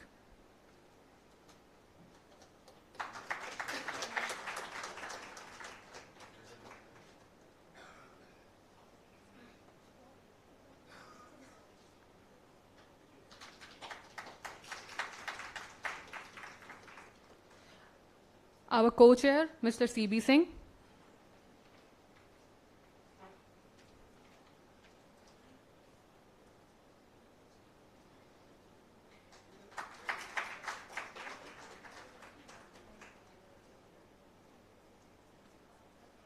Also representatives from Wiley.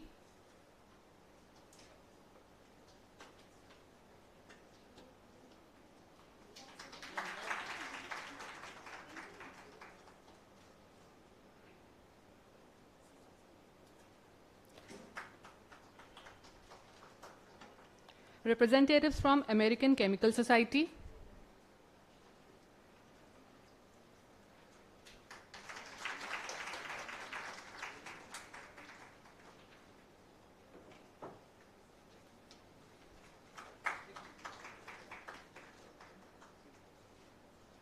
And representative from Clarivate.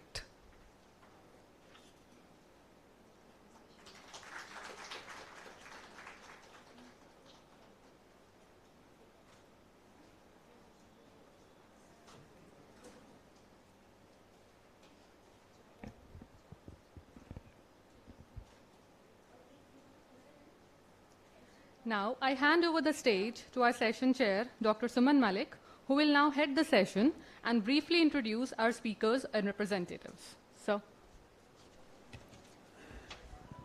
good afternoon, everyone. After lunch, I know after a heavy lunch, it's really difficult to attend a meeting what everyone requires, but we are anyway short of time. So I'll thank you everyone for attending this session. My special request to all the speakers today that anyway we are running short of time, so be as brief as possible. I thank our representatives from Wiley, from ACS and Clarivate. We know them. We have gone through a long two-month session of negotiation with them. It's really heartening to have them on the same table because we are in the habit of seeing each other across the table and really negotiating and acting as if we are two poles apart and then trying to come to a normal level, both of us. But it is very happy to be on the same pitch today. What I will request of all of you to be brief in a sense that we know everything that you offer to us. Most of the things we have already taken. We are using it for quite many years. All the three publishers that we are talking in this session, They are with us right from the beginning probably, except probably Clarivate, which came little late, but that time it was name was Web of Science. They have gone through just like us, NKRC, which was earlier CSIR e-journal consortium, and then we became NKRC. They have also gone through a lot of changes, in fact more than us. But then we are happy that they are here together today. What I would like from, especially from Wiley and ACS, we have reached a particular level. My request will be to tell us where could we go from here. Especially what I am thinking, when world is changing, the subscription models are changing. They are coming up to with the new things, new kind of ideas.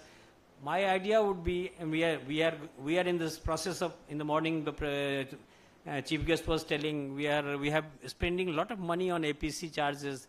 This open access thing is also come. So can we have some kind of a new idea, a new system in future? And if you throw light on that, it will be a good thing for us, because we have to change now as the world is changing, as the open access is coming into reality now. Almost everything, there is percentage of hybrid journal has also come down now drastically. Every year some journals are being changed over to open access, so we will do that. First of all, I will request representative from Wiley to give his idea about these things, these reformative ideas, and the new products, if they want to tell us anything. Please be in brief. Sure, sir. Can I go there, sir? You can go there. You can go there. So before I move on to my brief presentation, Dr. Malik, you rightly mentioned that the next move for maybe a consortium of repute like NKRC, which has grown over time, and you pretty much subscribe to a lot of available renowned resources. The next move for a consortium like this is definitely something to do with open access. You rightly mentioned that, sir, and thank you for setting the tone for that. In fact, my presentation also covers a piece wherein we talk about the initiatives that Wiley and my other friends from other publishers know about it, the initiatives that major publishers are taking in terms of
researchers as we can as part of this particular arrangement.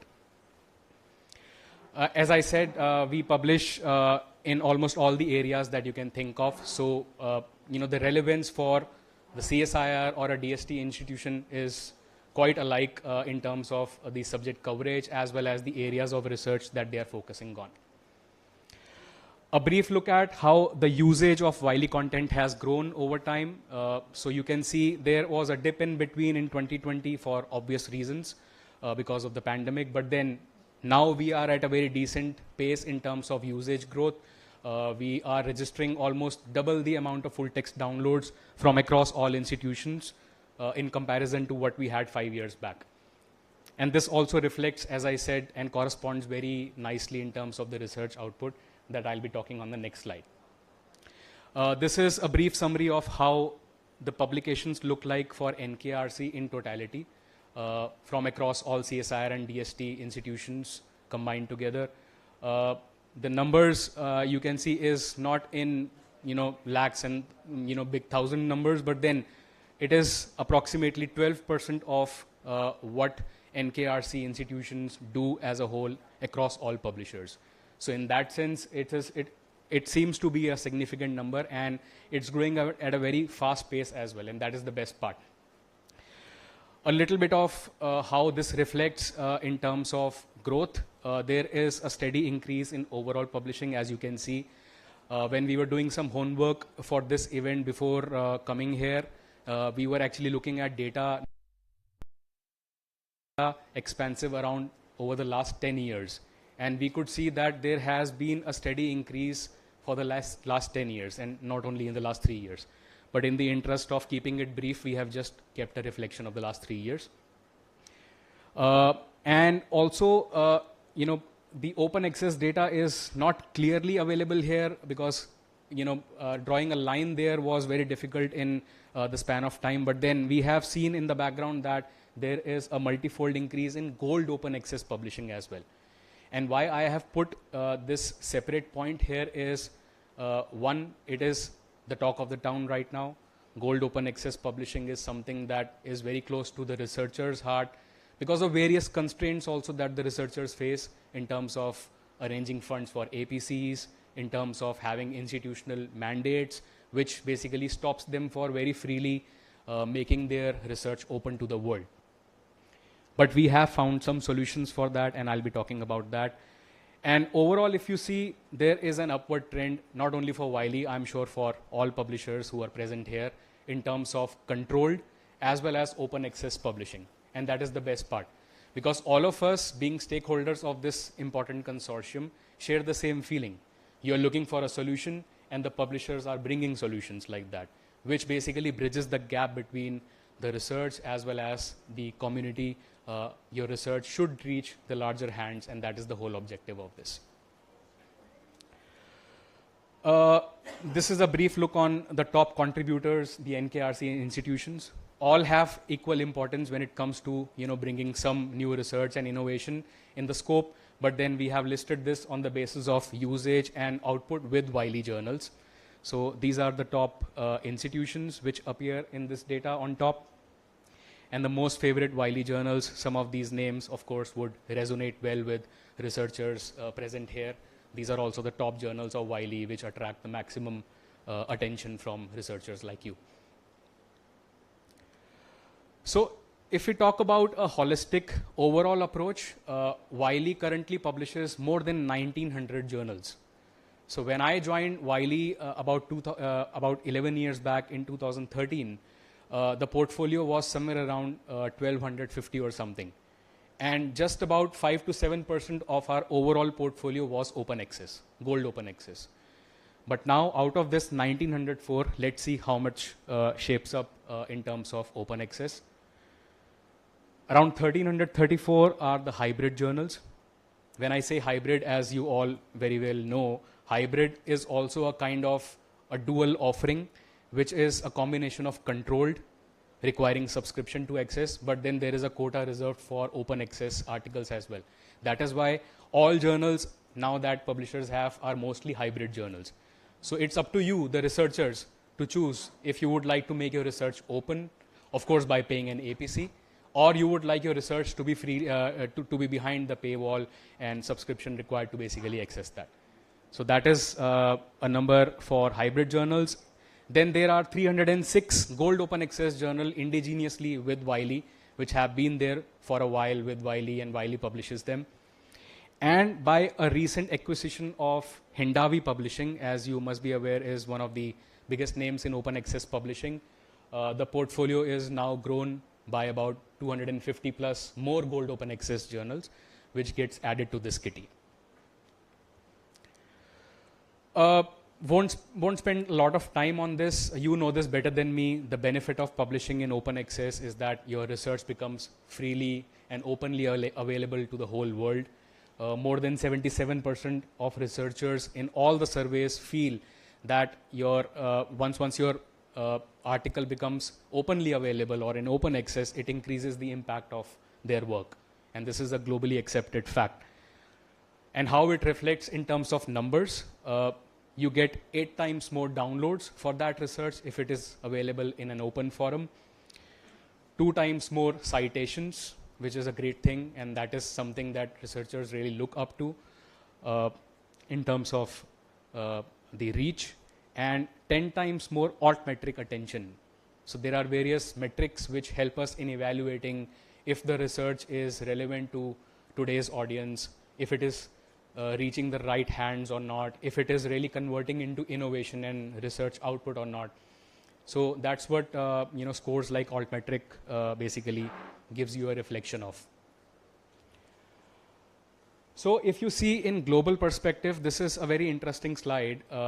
If you see from 2011 to 2021, in just about 10 years, and this is not specific to Wiley, this is across publishers all across the globe, the indexed journals have grown by almost 10 times. So in 2011, there were 547 journals in gold open access. The number right now is 5,422. And it is growing at a very fast pace, because being part of an open access inclined publisher, I know how fast the publishers are moving towards switching their journals into gold open access and launching new open access journals and stuff like that. And you can see this graph has been growing across for the last 15, 20 years, and it's unstoppable, because that is the whole movement, right? If you see this in Indian perspective, you will be surprised to know, some of you must be aware that India is in top 10 countries right now when it comes to publishing in open access. 1 out of every 5 articles that comes from India is currently published in open access. Yes, we know that there are issues related to APCs, institutional mandates or guidelines around open access, but still, with these issues at hand, also we have 1 out of every 5 articles published from our country in open access. And this is all based on Dimensions data. There is a steady 70% increase in just 1 year from 2020 to 2021 in terms of open access articles. Yes, the base is very small, and that is why this 70% looks very steep. That's true. We are nowhere close to how it happens globally in countries like US or other Western nations, but we are growing at the fastest pace when it is compared to other developing countries. And when it comes to the whole data, I've just shown you the Indian perspective and also spoke a little about the global perspective, how important this open access research is, how the numbers look like. But what is Wiley doing for it is covered in this slide. So the first initiative that we are taking, of course, is we are launching many new gold open access journals, realizing the fact that the audience, the researchers or end consumers of our content are really looking for options to explore when it comes to open access publishing. And also these titles come with a lot of flexibility. There are many models that Wiley and other publishers have designed around them, which basically enables faster publishing in open access. Sometimes also there are benefits to do with APCs, article publishing charges, and there are many models like that. We have also transitioned a lot of our existing journals in open access. Like I said, more than 1900 journals currently with Wiley, and almost like 600 journals out of which is roughly about 40%, I guess, is in gold open access. which means that there is no barrier or there is no restriction in terms of reading, and the research is freely and openly available to the whole world. And that leads to better innovation, of course, and that is a globally accepted fact. Another initiative is, yes, the transformational agreements. Wiley is coming up very fast in this category. We are part of more than 72 transformational agreements all across the globe, which is with various big size institutions, consortia, and even governments. So Wiley is also first mover in a lot of consortiums and signing transformational agreements with these institutions globally. And what these transformational agreements does is it basically breaks the barrier in terms of readership. The reference to journals becomes part of this arrangement, and on top of that, it allows publishing in open access with some arrangement that is APC free or maybe includes some APC tokens, which comes at a significant lesser spending. And of course, we are partnering with a lot of governments, and you must have read in the news as well, Wiley is recently tied up with a lot of big consortiums globally, and even governments in Europe, wherein the whole populations of those countries are getting access. Egypt is one such example. There is a national access provision for Wiley content in Egypt, which is signed recently, and the content for Wiley on the platform, all the content is freely available to the whole population, and it also includes some element of publishing in it, and that has enormously benefited the country, and there are many institutions which are now growing very fast in terms of publishing.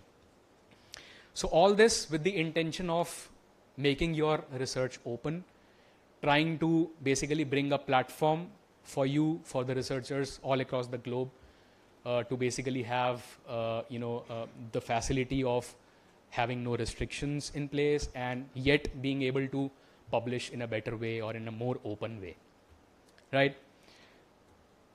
This is the last slide, and this talks about a solution that Wiley has recently acquired. There is a company called Knowledge Unlatched KU.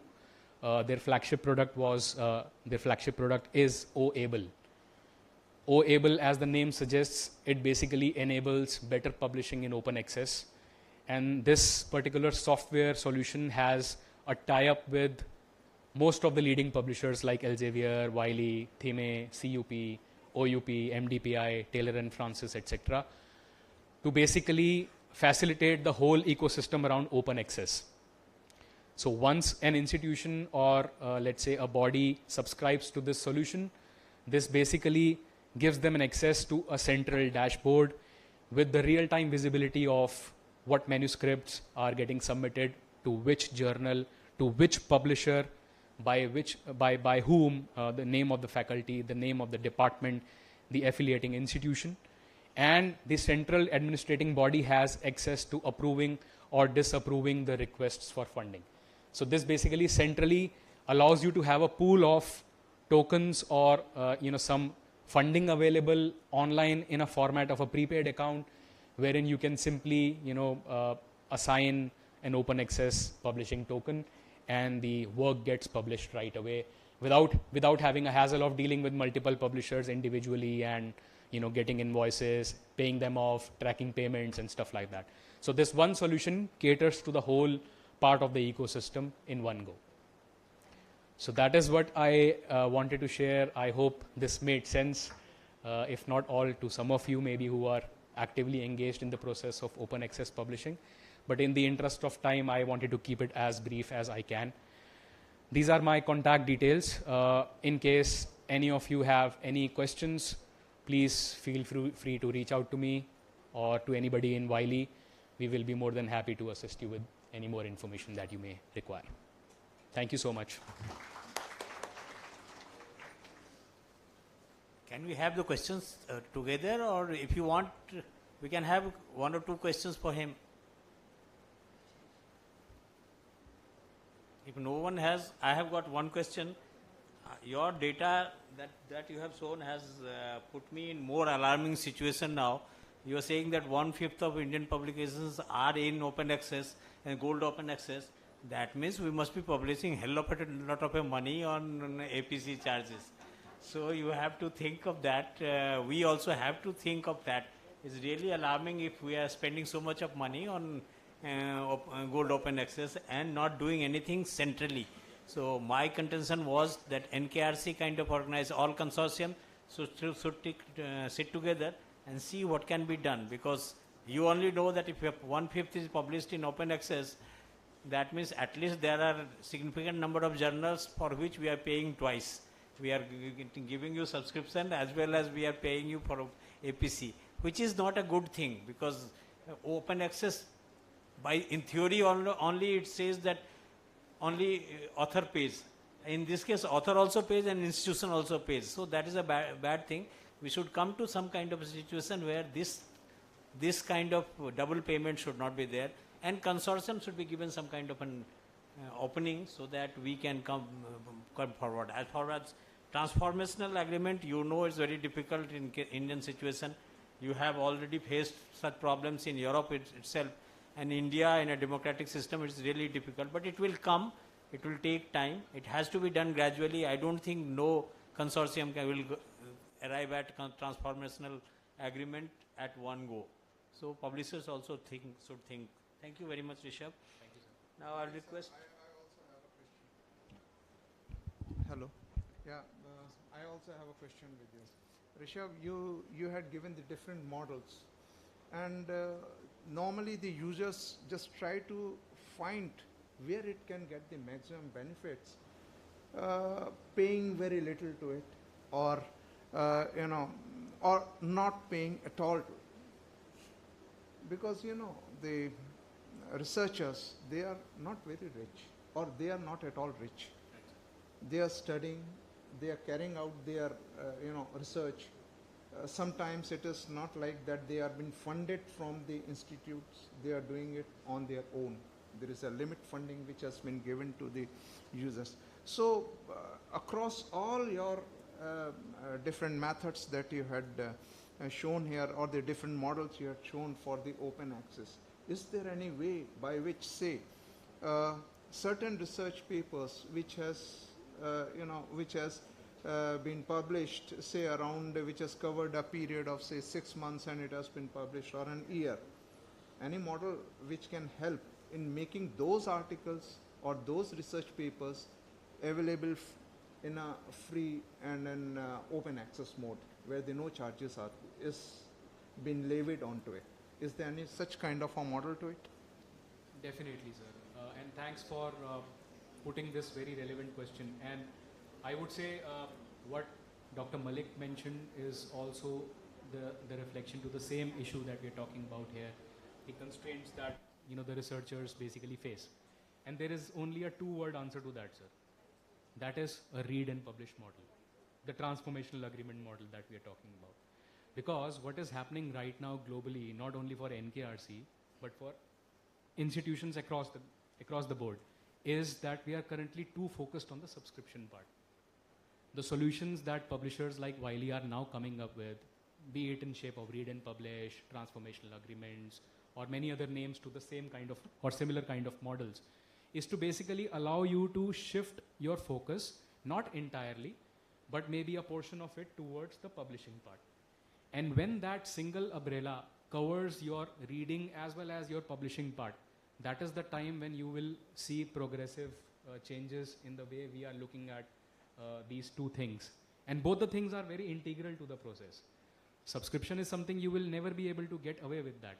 Even publishers can't get away with that. But there has to be a combination or a right mix of both the things, which allows both the parts under one umbrella, and that too without any restrictions. And that is what we basically are objectifying here, sir. Thank you, Rishabh. Can I ask American Chemical Society? Yeah. Thank you, Rishabh. My name is Karan Shukla. I'm from Xavier. Yes, of course. So the issue which you put up, Malik sir, was that they are charging doubly for open access and subscription model. It is not like that. Especially with Xavier, I can say that all our open access journals is free. No. What I was talking about hybrid. He said I'm talking about hybrid journals only. Yes, complete open access, anyway, only author pays. Yes. But what I was talking that when he was saying that he has got about 306 hybrid journals. And I am just mentioning about hybrid, not the complete open access.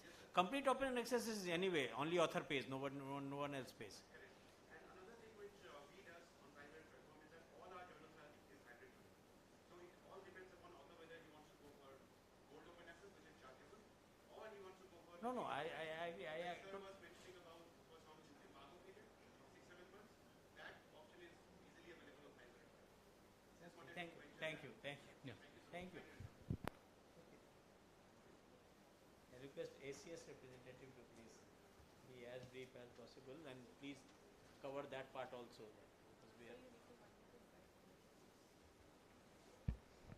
Thank you. Thank you very much. At the outset, I would like to express my sincere thanks to NISPR and NKRC for providing us this opportunity to make this presentation. As remarked by Chairperson, that this is true that the entire publishing world is grappling with a serious kind of challenges. We at ACS are quite conscious of these challenges and have been grappling with these issues by bringing out new kind of models, new kind of publishing systems. And we believe that this kind of challenges can be met through collaboration with academic community, with the collaboration with the researchers, and hopefully that we will soon reach this kind of situation where all the stakeholders are satisfied and some kind of sustainable solution emerges to this publishing kind of situation. So coming to this small presentation, this is about American Chemical Society. This is brief agenda about ACS, NKRC subscription usage, NKRC research contribution to ACS ebooks, open science, and of course our ACS read and publish kind of model. So as you all know, ACS is the world's largest scientific society with more than 150,000 members spread over 140 countries. The vision of ACS is to improving the life of the people through transforming power of chemistry, and mission is advancing the broader chemistry enterprise and practitioners. ACS publication is home to world's most trusted, most cited, and most read journals, ebooks, and educational materials in every area of chemistry and its many related fields. So ACS basically is a flagship kind of publication in the world of chemistry, generating huge amount of research related to literature in the area of chemistry. We bring out very high impact factor. As you can see, this chemical review contains probably the largest amount of impact, which is 62.1. Then we have other important journals containing about 1500, 18.2, 17. So most of the journals are high value journals contributing to research very strongly. The number of journals is around 80, more than 80 rather. Coming to National Knowledge Resource Consortium, we have been serving NKRC for quite some time, and NKRC has been subscribing to our all publication model, which contains all the journals. NKRC usage, if you look at the usage of NKRC, this has been quite satisfactory.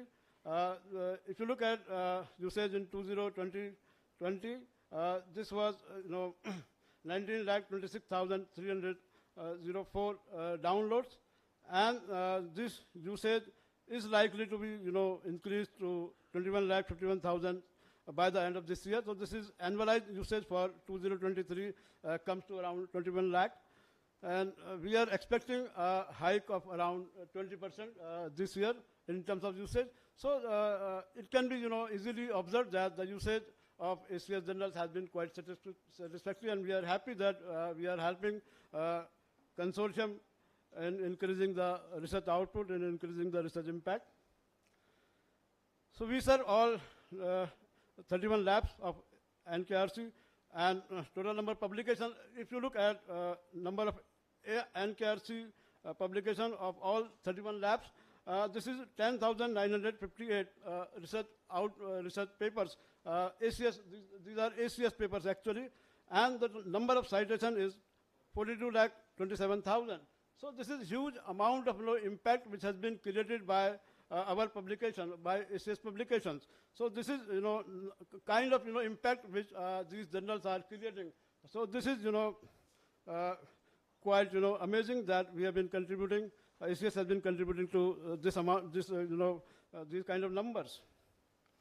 Now, ACS covers all kind of we cover all kind of interdisciplinary journals like pharmaceutical, agriculture. ACS publication has content to keep up to the date on the latest research, help, educate, or inspire the next ideas. See how our journals, digital books, and educational contents can provide new insight in these areas of research. So we are, expanding, and we are expanding newer areas all the time, and experimenting with new kind of emerging research areas. This is growing portfolio, sustainability and sustainable energy. We support our research and development, energy technologies, and focusing on environmental challenges. So these are some of the journals which we bring out: ACS Energy, Sustainable, ACS Sustainable Resource Management, then ESNT. So these are new kind of publications which are dealing with these environmental challenges and of course sustainable energy models. And as I said, that we have been collaborating with top researchers. We have been collaborating with academicians and scientists. So these are some of the names which I will like to share with you. They are our our editors, Professor Jayanta Aldar, Professor Krishnan and Ganesh, Professor Thalapi Pradeep. They are all associated with our publications. So we are working in collaboration with scientific community. We are involving all the stakeholders to ensure that whatever research output is there is validated, is authentic. So as I said, this is a diverse product portfolio, all subjects: analytical, applied, biological, material science, engineering, organic, inorganic, and physical. Then we have ACS Legacy Archive also. This covers literature from 1876. So this is a huge resource for undertaking research, for looking at literature. Then ACS works through its dedicated solution center, and through this solution center, user, researcher can get in touch and also get different kind of solutions for research problems with regard to access, with regard to other issues, technical issues. So there is a dedicated system whereby we are definitely all the time in touch with our research community. So why choose ACS Legacy? ACS Legacy Archive is very, very important for research, for deep research. This is the concept captured in the ACS Legacy Archives are applied in new ways every day. References to the archive still appear in new patent applications, including patents for some of the today's most prescribed research. So this is like unlocking timeless value. So this is one of the most important component of ACS publication, ACS Legacy Archive, containing research for nearly 2 centuries. So this is some of the data with regard to denials of about ACS Legacy Archive. As you can see, a lot of people are trying to access ACS Legacy Archive, and there are because it is not available to this NKRC. So this is what the numbers are indicating, that maybe in coming years ACS Legacy Archive can also be considered by NKRC for subscription. Of course, we have ACS books, 37,000 chapters, 1,650 books, and these are all high value books covering 42 Nobel laureates. As it is being said that we are moving in a direction which is this is about promoting open science. So ACS is very conscious about its role in promoting open science.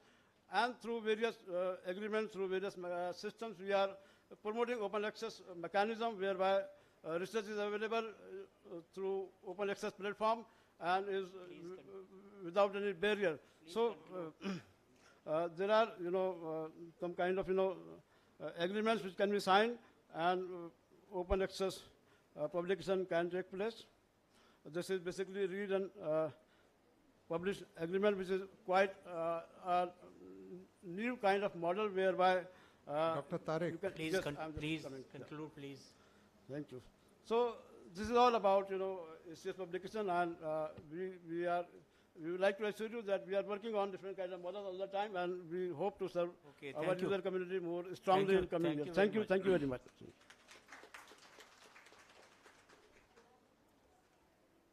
Can I have Clarivate representative? Please be brief. As I had told, we already know what we are taking. We are almost taking, but then you just talk about what is new, what you can offer for us. That should be the crux of your talk. Sure, sir. So we'll try to keep it brief, but me and my colleagues, you can meet us out in the stall for further details. So very quickly about Clarivate, as many of you might be aware, because we have been with NKRC for a very long time, nearly 20 years, if not more. In terms of the organization, not only we serve the clients in the academic and government segment, but corporate, life sciences, corporations and government agencies are also very much our client. And especially in a world when we are talking about increasing academia and industry collaboration initiatives by the government, this becomes more important because we bring in a deep understanding of what each of the segment brings to the picture. In terms of our reach, more than 99% of the world's top 400 universities use us, and our presence is in more than 26,000 libraries around the world with over 130 million users using our solutions. I'll skip this one, but this basically talks about, if you talk about the cream of the institutions where research is carried out across any country, you will find that we are working very, very closely with them, pretty much 100% coverage in terms of our association with these top organizations, not only in India, but around the world. So with respect to NKRC, our association is spread across two key products. One is Web of Science and other one is Derwent Innovation. Both of the products are global leaders when it comes to quality of the databases and also the value additions that we provide on the content. If you talk about Web of Science, nearly 60 plus labs within CSIR and DST currently have access. All you need to do is just go to webofscience.com and continue to use it. We have made the product much more powerful. There is a refined and much more user-friendly interface now. There are many more search options that are available for you on the product. And one very exciting news, not only we are making changes to the user interface, but there's a lot of value addition which is being done in the form of content. And some of these things are features which you will not find anywhere else. So for example, as you are all aware, Web of Science is the gold standard when it comes to peer-reviewed journals and content related to journals. But in our platform, we are also expanding the ambit, and we have included, for the first time this year, we have launched dissertations and theses. So over 5.5 million records from around the world of quality dissertations and theses are now also available as part of a new index available to our current subscribers. Similarly, we have also included preprints index on our platform, which covers 2.5 million records from world's leading preprint servers from around the world across a different number of subject categories which are relevant to the research. And as you can see from the artwork which is on the right, this represents some of the content type that is covered by Web of Science now. So we have dissertations and theses, we have preprints, we have conference proceedings, articles, patents, as well as books, everything available on a single platform. Because from the point of view of researchers, it doesn't matter what content type. What matters is that you get the relevant information in your area of research, and that is what we bring to the table. One other very important announcement that we would like to make is, all of you are very much aware that Journal Citation Report is the world's only authentic and true source of journal impact factor. Of course, many of you go and search on the net or ask your colleagues and friends, tell us the impact factor for this journal or that journal. A very good news for all of you. This has been the gold standard when it comes to evaluation of journals, and from this year we have expanded the ambit of journals that receive the journal impact factor. So far, the journals in Science Citation Index expanded and Social Sciences Index expanded had journal impact factor, but the Arts and Humanities Index and the Emerging Sources Citation Index earlier did not have journal impact factor. Starting this year, they will also have journal impact factor.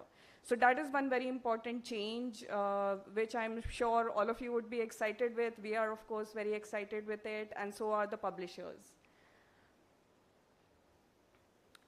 Another exciting news is many of you use EndNote for reference management. So we have now launched EndNote 21 this year with additional features and functionalities to make the product even more useful for you.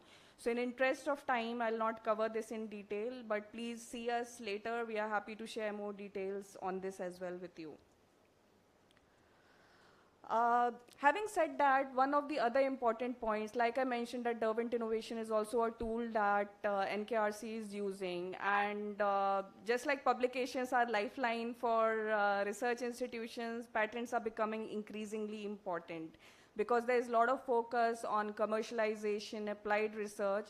So we quickly want to cover a couple of slides which will tell you a little bit more about our IP portfolio. So my colleague Abhijit will very, very quickly cover that. Thank you. Thank you, Anamika, and thank you everyone for giving us this opportunity. Yeah, quickly, I'll do that. So basically, Derwent Innovation is more focused on the kind of a patent literature review. So we are providing manually curated content that you can see on the screen, that original patents which does not have the novelty, usage and advantages, which is the key aspects before filing the patent, and which is the kind of a key criteria to get the patent granted in the patent office. So this is the kind of manually curated content that you can see that we are providing, because we have a 900 plus team members who are doing this work from the back-end side, and which are providing to each and every patent this kind of information, which is very helpful to understand or compare researchers their inventions, and they can come up with the understanding whether their invention is novel in nature or not. Quickly, I'll just move on to the second slide, which is very important. The kind of key aspects and which most of the user must be aware of and while using the Derwent Innovation, but I just wanted to quickly highlight the new things. One is the patent literature review, which we have, like Derwent Innovation is the most comprehensive platform, like it has 75 full text authorities and 150 plus countries with the bibliographic details. That is the highest coverage. And along with that, the manual curated summary, which provides you the DWPA title, novelty and usage advantages, which is not provided by anybody in the market. That is the proprietary information provided by the Derwent Innovation platform. But along with that, it will be helpful for researchers or inventors to identify the prior art search through the smart search topic, which is the artificial intelligence based technology, right? We are talking about the AI right now, but it was there, which Clarivate has already worked on. It is integrated in the platform itself, which will be helpful for the researcher to get the result set very quickly, and they can understand whether their invention is novel in nature or not, and they can go and file the patent inventions. Last piece of information is, which is the key aspect, which is from the technology licensing and commercialization perspective. While filing the patents, that inventor always look for the kind of revenue generation, because patent also consider the cost factor, right? So while getting that kind of a ROI from the patent, they need to identify the specific partnership candidates where they can explore the licensing opportunities, right? And they can understand that which industry where they can explore those companies, where they can explore those licensing or cross licensing opportunities, where they can generate the revenue. A lot of organization in India, they are using those patent as an important innovation factor or important innovation element to get the specific technology for their benefit, because it saves their lot of cost if they acquire the license of the technology, and which is very beneficial, which is kind of possible through the Derwent innovation, or we also have separate services to get an understanding about which could be the probable partnership candidate for your technology. And that is a new thing that we wanted to also highlight here. Most of the thing that, like from the citation information, you'll be able to identify that information. But yes, absolutely, like because of the comprehensiveness of the citation data, you'll be able to identify that through the various industries. Not only from the similar industry, but also from the adjacent industries that you can also get an understanding about. Thank you so much for that. Thank you. Thank you very much. I think that you have to give these details in the training program that you conduct for labs, and that will be more useful, because we have always have some institutions not using DI so much. So every time we have that during the negotiation, we always consider this thing again and again whether. So these kind of things, that especially the technology and then commercialization aspect, you have to go to the labs and do it. So we can come to the end of this session. I'll request C.V. Singh sir to give a brief of on the session and thank the speakers. Thank you, Dr. Malik. The gist is that the researchers always try to find a way how to spend minimum and to gain maximum. So this has to somewhere to be developed, and certain solution to all the publishers has to come. Wiley has given good different solutions, but somewhere the paywall is there somehow. If the paywall is not there, then they have to extract something from the authors, and then on the payment of the authors, the researchers is benefited. So this is one of the way. But anyway, they have a growth in the open access from 2011 to 2021, and but here the point is that India is one of the user who is in the top 10 list of the open access, and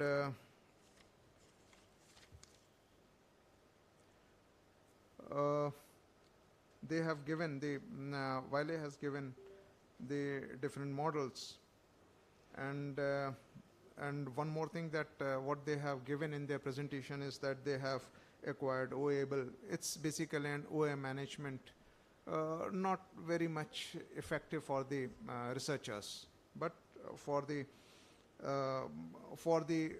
organization they are working, it's more beneficial for the organizations how the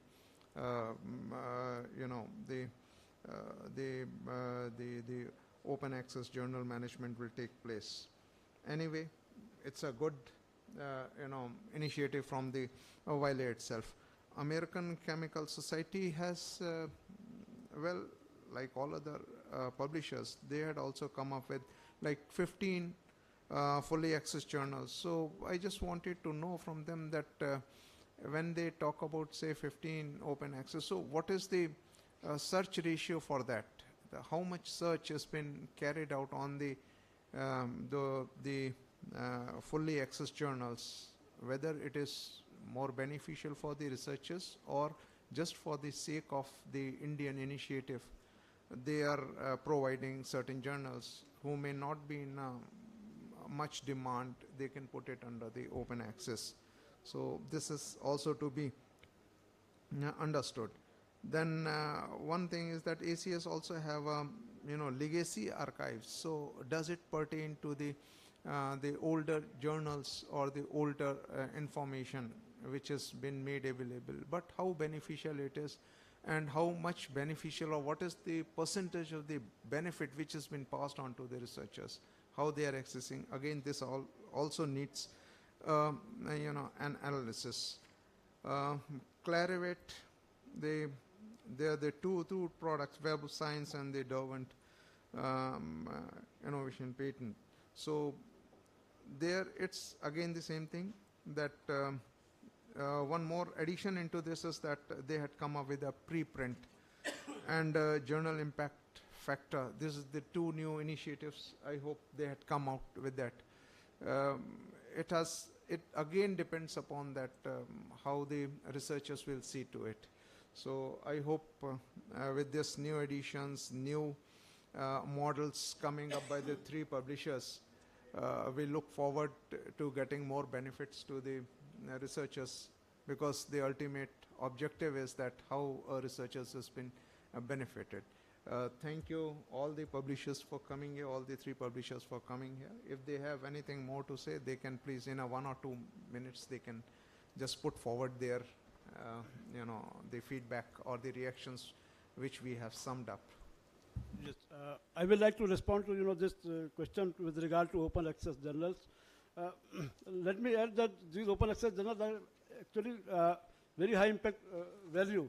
So that amply establishes that they are being extensively used by researchers, and they are generating sufficient number of citations also. With regard to this archive, this is basically contains journal from 1876. So this is basically summing up the entire knowledge with regard to chemistry at one platform. So this is extremely useful for conducting research, as you have to go back while you conduct new research. So this is basically a connecting platform with the new research. So in that sense, this is kind of essential platform for every good researcher. So this is what I will do. Thank you. Thank you, everyone. Thank you, speakers, and thank you, audience. Thank you.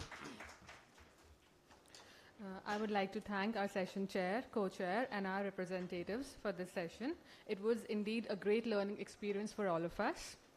We'll be starting our next session within 2 minutes, so the audience is kindly requested to be seated, please.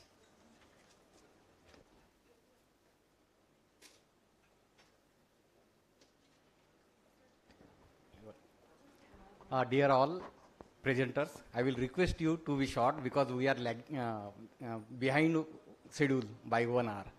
Our director who will be chairing next session, valedictory session, is already there. So please be brief. Okay, we will be giving you every month whole day to present yourself. Okay, so be short and brief. Thank you.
Research. This session will be chaired by Dr. Nishi P, Chief Scientist, CSIR-NISc Trivandrum, and co-chaired by Dr. N. Majumdar, Senior Principal Scientist, CSIR-NIScPR. For this session, we also have with us representatives from SciFinder and Grammarly.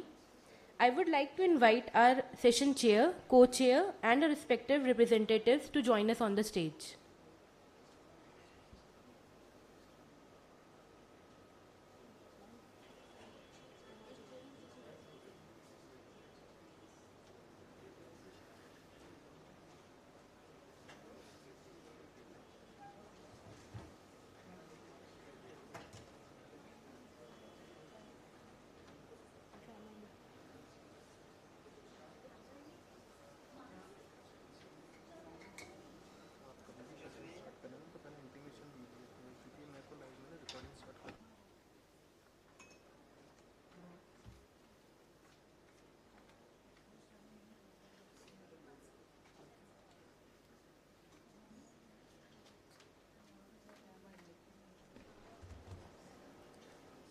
I would now humbly request Ms. Mithali Bharti ma'am to kindly join us on the stage and felicitate our session chair, Dr. Nishi P.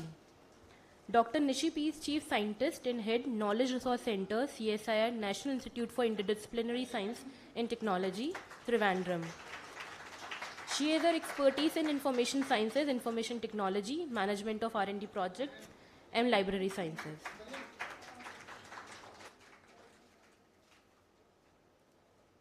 Our co-chair for the session, Dr. N. Majumdar, sir. He has been associated with the pharmaceutical industry for various capacities and is presently editor of Indian Journal of Chemistry.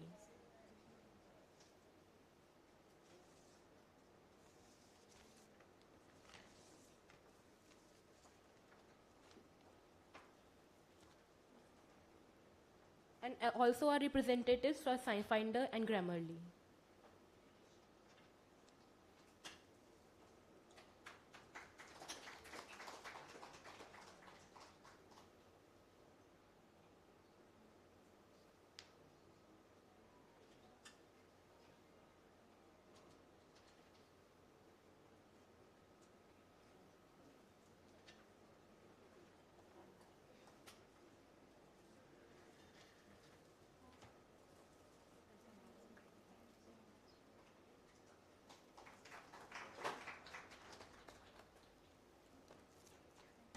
Now I hand over the stage to our session chair, Dr. Nishi P, who will be now heading the session and briefly introducing our representatives. Madam.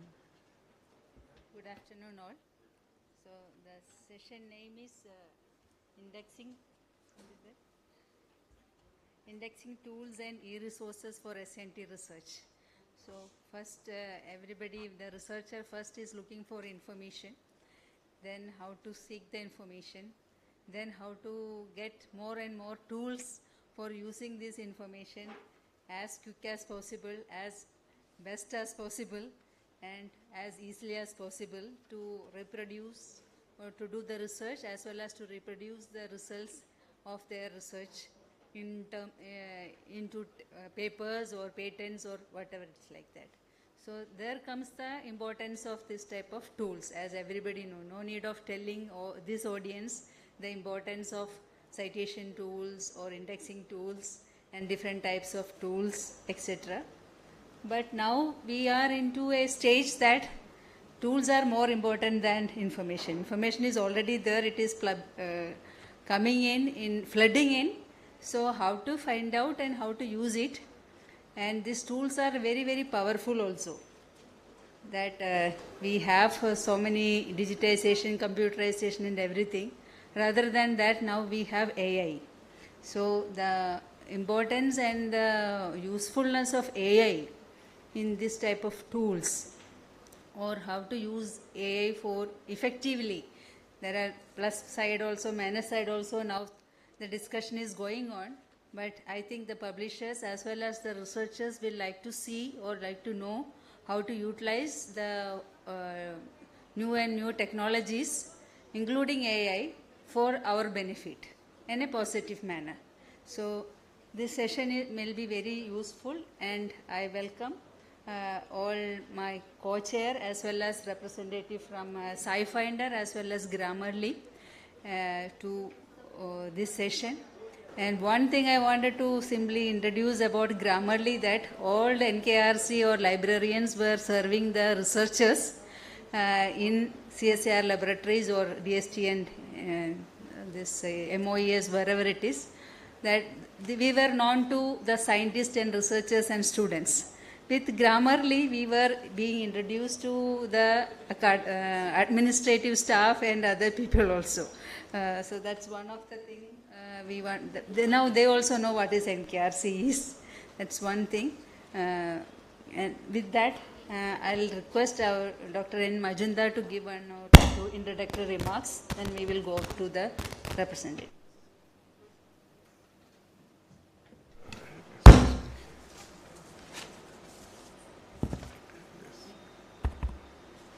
Yeah, so our first speaker will be from SciFinder, and this is a person from ACS International. So earlier when we were doing research, we didn't, almost 3 decades back, we didn't have anything like, SciFinder or anything. And our search of the literature was a very laborious process. We had to go to the library and then hunt out the particular, we had cumulative indices for the decennial index and all that. And then we would narrow it down, our search, to the particular volume. And then we will take down by hand, mostly, the abstracts. Sometimes, if we are lucky to have the photocopying facility, then we will do that.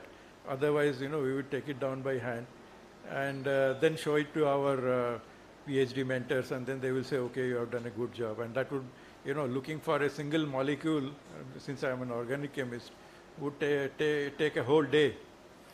So from there, I think we have come a long way. And Chemical Abstract Services, ACS, were the people who were publishing the chemical abstracts. And so from there, it has evolved into SciFinder, STN, etc. And what used to take, say, maybe a whole day, now maybe it's at the at everybody's fingertips. Maybe it takes 10-15 minutes, or maybe at the most half an hour to get the structure and everything. And similarly, Grammarly also is something, as Dr. Nishi said, it's a kind of new kind of tool for writing purpose and all that. So both for the scientists and for the administrative people. So so we will see what new things they have to offer. So I think the first speaker is from SciFinder, and the second is from Grammarly. So from SciFinder, I would request the person.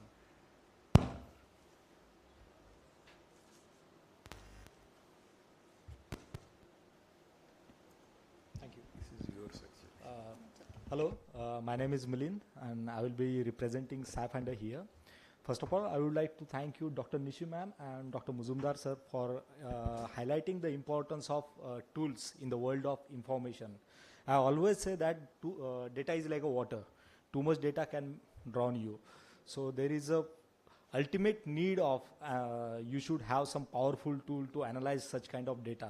And with the SciFinder, SciFinder will always help you to analyze this kind of vast data that we will see shortly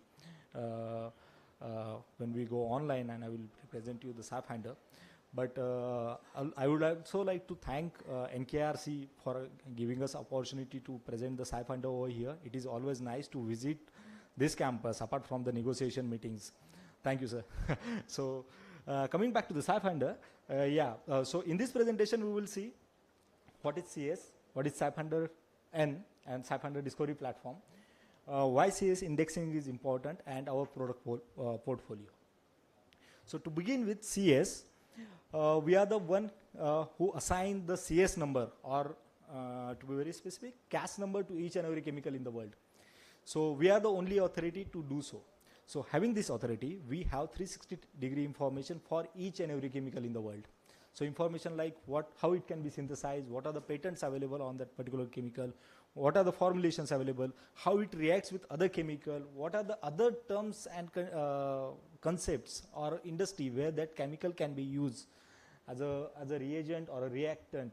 So everything related to chemical, not only chemical, but also life sciences, biotechnology, microbiology, you will get that information within a matter of seconds on the SAP-HANDA.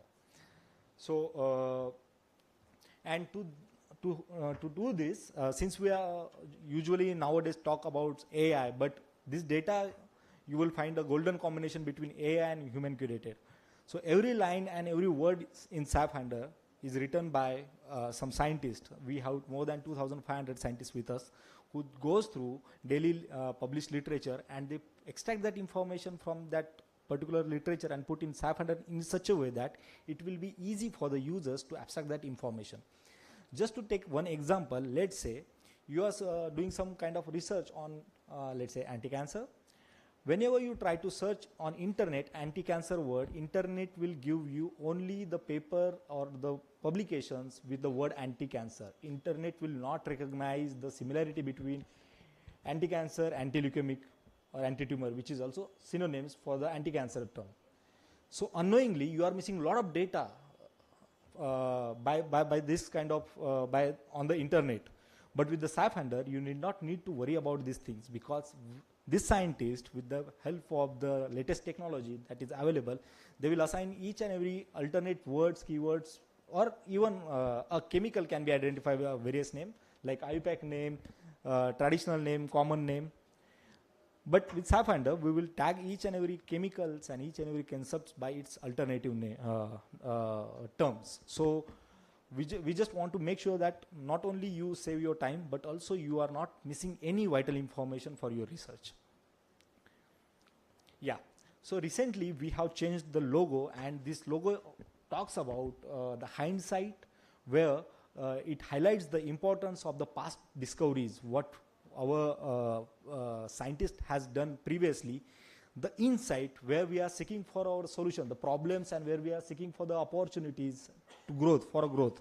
And this this brightest part of this logo talks about the foresight, where we are converting the opportunities and the problem into the growth. So this is about the new logo of CS and SAP-HANDA. Okay. So human curation and analysis that we are talking about.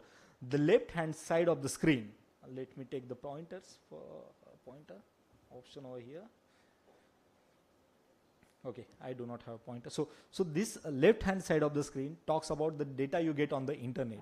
So this is, as you can see, the data is very clumsy data, or it is very difficult to analyze through this data. But what we do, we curate, we connect and analyze this information just to help you to arrive on the conclusion faster.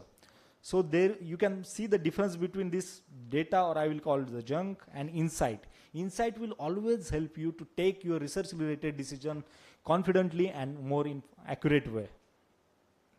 Yes. So nowadays we always talk about the interconnectedness of the streams. So let's say in 10 or 15 years before, a particular patent will only talk about the one point or one subject. It will only talk about the chemical synthesis, but it will not talk about its formulation. But nowadays, patents are getting too much complicated. Same patent will talk about the analytical science, the same patent will talk about medicinal chemistry, same patent will talk about its biological effect. So the interconnectedness is increasing day by day. And due to this interconnectedness, reading patent and arriving on the conclusion is getting difficult day by day. But with the SAP-HANDA, we will analyze that interconnectedness and we will give you that information accordingly. It will make more sense when we go online, and I will show you what kind of information you will get against one patent or one particular reaction or particular chemical. But besides that, what do we cover? We cover more than 50,000 journals. In the SAP-HANDA, you will get nice rewritten abstract of a journal in the SAP-HANDA. We cover more than 50 languages other than English language. So we have various language experts with us, those who will convert its abstract into English and English language. And Apart from that, we also have tie-up with 64 different patent offices around the world, just to make sure that you have a largest and widest database available. Okay. So recently we have introduced a new feature in the SAP Finder called as patent pack. As since beginning I am talking about other names and identifiers for the substance and patents for chemical concepts. So we have introduced a patent pack feature in the SAP Finder which will help you to navigate throughout the patent. Let's say I am author of a patent and I am covering a wide range of chemical structures in my patent. So, but same time I am quite a lazy person, so I am not bothering to give each chemical its IUPAC name or its traditional name. So I will just simply make one table, compound number 1, compound number 9, compound number 10. So you have to find out which compound I am talking about and what it's supposed to do in that particular patent. So what patent pack will do is that in the patent pack we have list down the every chemical on the right hand side, on the left hand side like this, and we have also given its location where we are talking about that particular chemical in that particular patent. So let's say I'm not quite sure if you are able to see this the page number mark over here, but we will give you the structure, and let's say you are interested about this nickel compound, and as you can see it is mentioned on the page number 5 and 6. If you click on the page number 5, it will directly take you to the line number and the paragraph where they are talking about that particular chemical. No matter by which name they are mentioning that particular chemical in that patent, you can still able to find out accurately that particular chemical in that big patent. So no need to read 300 long pages, 400 long pages patent. You can still get the compound, because we want you to spend maximum time in the lab, not on the computer by reading the information you do not need. Okay, so talking about the CS portfolio, CS is majorly known for its flagship product called as SAP Finder, but we are more than that. We will help you in the discovery right from the beginning to end. Since let's say you are investigating an opportunity, we are there to help you. Let's say you are successful with that particular opportunity, we are there to help you to scale up that opportunity into the commercial scale. And to help you with that, we have portfolio like SAP Finder Discovery Platform, STN IP Protection Suite, which is more IP related or patent professional related product, which will help you to get the patent information in more systematic way. And we have also an interesting product with us, CS Custom Services, where we tailor-made our solution for you. Let's say you, for an example, you want your lab notebook to be integrated with the SAP Finder platform or data. So we are there for you. We will integrate your lab ELN, electronic lab notebook, with our database. So it is comparatively new product, and we are slowly expanding it in India. But yes, to give you the overview of this product, that is there. And with this information, let's go online, and I will try to show you the brief about SAP Finder. So this is the landing page. You might have noticed, those who are already using SAP Finder, we have recently changed the landing page of the SAP Finder. Now this is the landing page. It is just the cosmetic changes to make it more interactive. As you can see, there are multiple tabs over here. All substance. If you are interested in the substance, just click over here, substance, and enter anything which will help SAP Finder to identify that particular substance. You can write CS number, you can write its name, or you can randomly write anything which will help SAP Finder to get that information. Let's say I am writing a paracetamol. As you can see, SAP Finder will help us with auto suggestion. Someone like me who is not very good in the spelling, we always can use this information. Yeah. I'm done, ma'am. Just so once I hit the search button, SAP Finder will give me everything related to that compound, like its CS number, CAS number, general information like key physical properties. You will also get its references, reactions. So as you can see, there are 22,000 reactions mentioned only on this type one compound. Since it's manually impossible to go through all 22,000 reactions, we have many filters which are self-explanatory, which will be get loaded. Yeah. So these are the filters. You can select the substance role, yield, number of step, number of participating functional group in the SAP Finder, and you can explore other features as well. So, so since we are very limited on the time, I will show my contact information here. You can always contact me on this contact information, my email ID and my phone number. If you need any demonstration or training, or if you need any kind of information on the SAP Finder or CS products. Thank you. So SciFinder is ready to give laboratory wise training. So all researchers are requested to take the benefit of it. They are ready to go to any lab and give any number of training. And it's a tool which is so powerful. So you have seen very, very small tip of it. Exactly. So yeah, so we will have another place to have more discussion and other things. Yeah. I'll request representative from Grammarly to take the thing and be brief, and we all are using it, so take the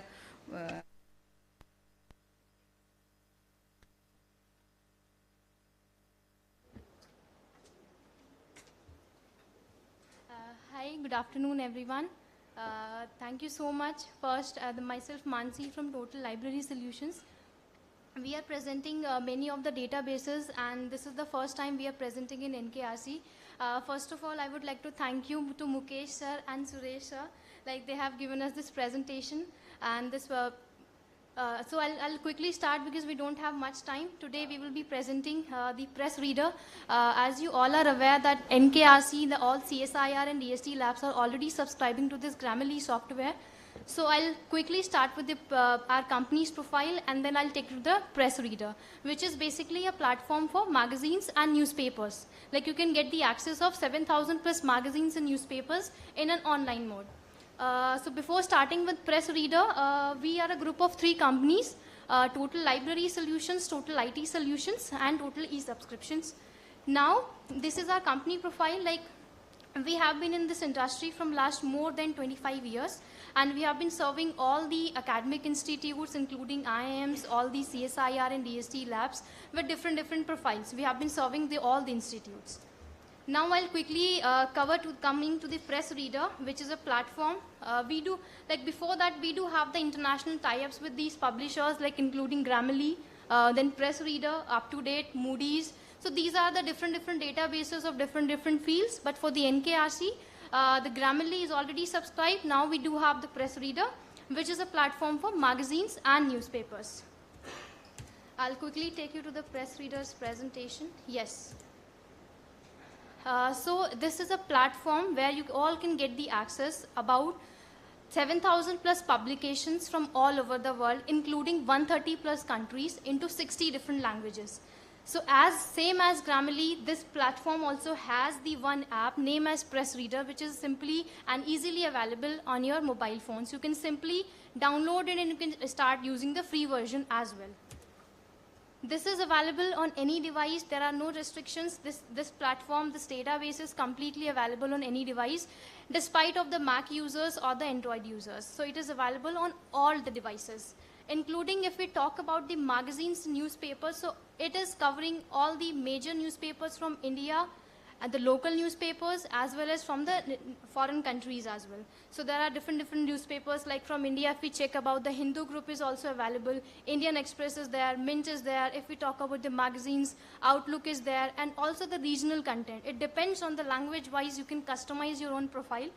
And as per the language wise, as per your preference, it will give you the daily basis titles and the newspapers. So now what makes this press reader different? This is a one subscription from which you all can read. There is no need to take the hard copies of any newspapers. You don't have to go for the or take the subscription in the hard copy. You can subscribe the software in an online mode, and the access will be given to all the institute with the help of IPs and the email domain authentication. So for the off-site access as well and for the online site access as well, both the options are available. So these are the powerful features, like local and international newspapers are available, including magazines. And the current days, it is being updated in the morning around 5 to 6 every day. So all the titles are being updated, especially the newspapers. Now it's like comment. There is a comment option. Like if you have any concerns or if you would like to know about any particular title, so you can, there is a comment option, you can give the comment there. Now this is a personal delivery, like there is a own profile. You can customize your own profile and it will give you the latest publications as per your preference. There is a share option, there is a keyword search, and there is a translate option.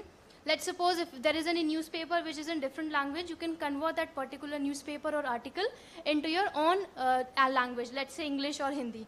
In whatever language a user is comfortable, so you can translate that particular language. Listen, like if someone is driving and they want to listen the news, or any magazines, they want to read any magazine or any title, they can simply click on the listen option, and while driving or while doing anything, they can listen the news from the latest news from their publications, and also from the magazines. The content is covering from the magazines as well.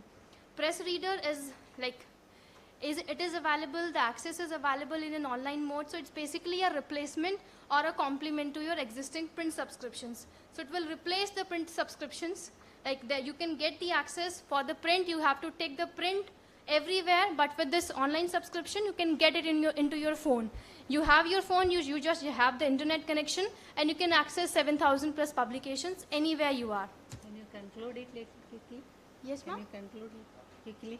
Yes, ma'am. I just finished.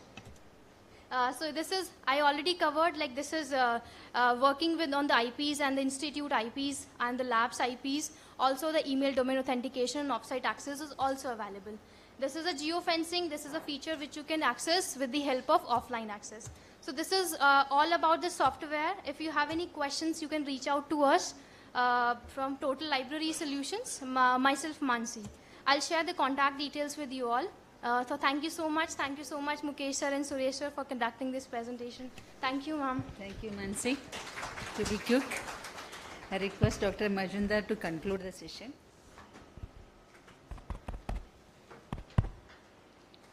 I think we had a couple of good products which were described.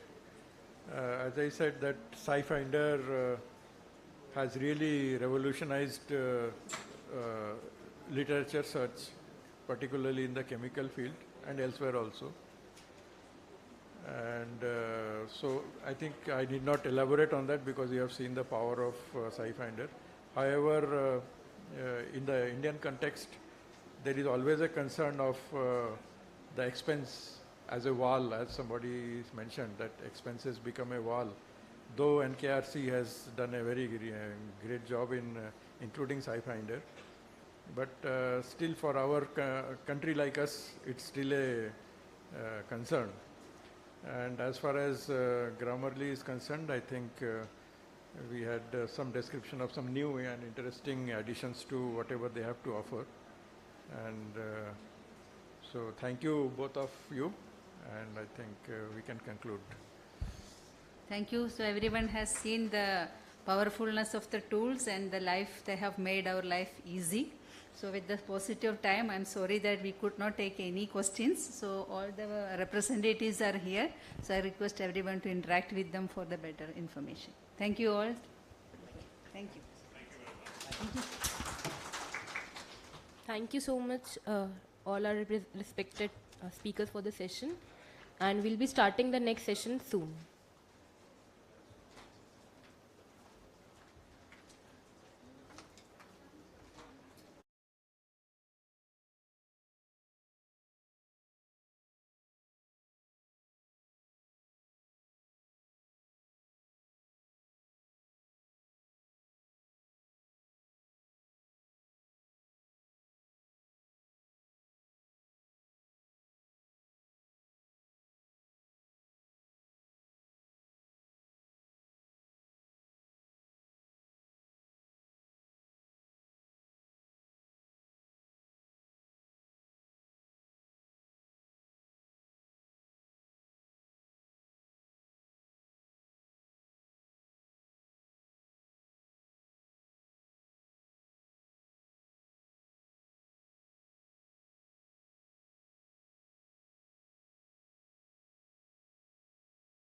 Good afternoon, ladies and gentlemen. Moving towards the third and the last session, Standards Database of Authors and Publishers Interaction Meet.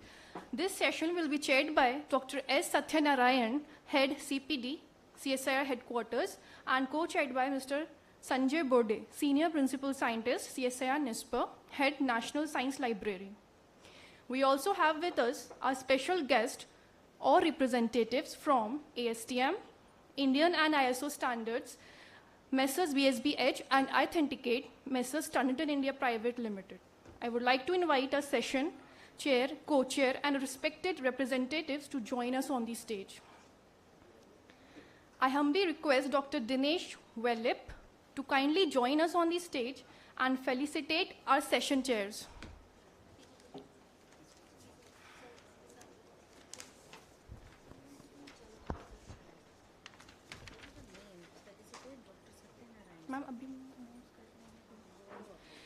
I request Dr. Dinesh Wellip to please felicitate our session chair, Dr. S. Satyanarayan, and co-chair, Dr. Sanjay Bode.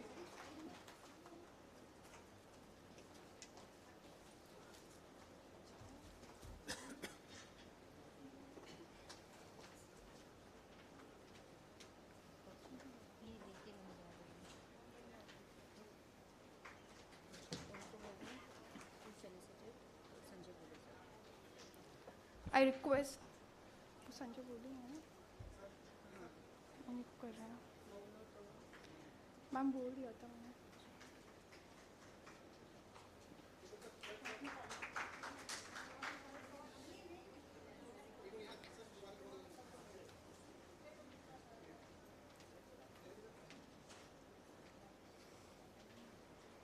Thank you, sir.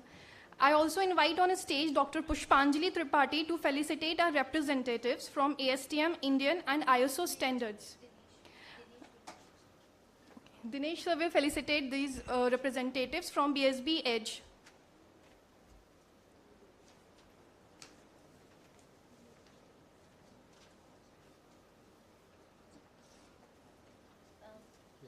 I'll request Dr. Dinesh Wellip to kindly felicitate representative from the Turnitin. लिखने के लिए बोला था.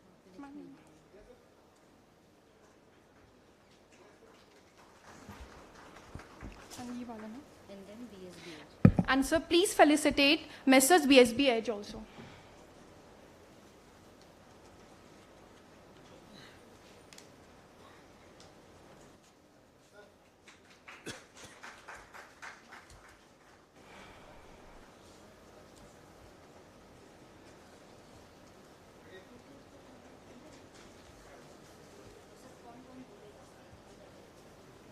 Thank you, sir. Now I hand over the stage to a session chair, Dr. S. Satyanarayan, who will now head the session briefly. And sir, please briefly introduce our speakers or representatives. Thank you. Good afternoon, friends. Let me take this opportunity to thank the NISpR team for having this wonderful arrangement. And also, when we have the privilege of playing in the last over of a ball, it's always thrill.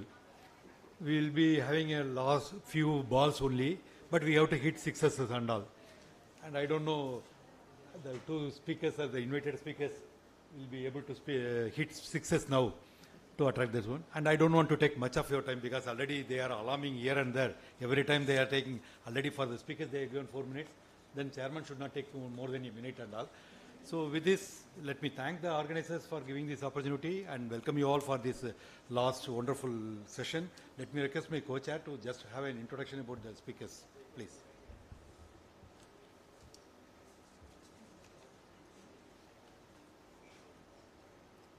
This is today's session on standards and databases. So we'll have this first presenter for ASTM, Indian and ISO standards. By Messrs. BSB Edge. Then second session we will have on the Authenticate, that is by Messrs. Turnitin India Private Limited. So I request Messrs. BSB Edge to present.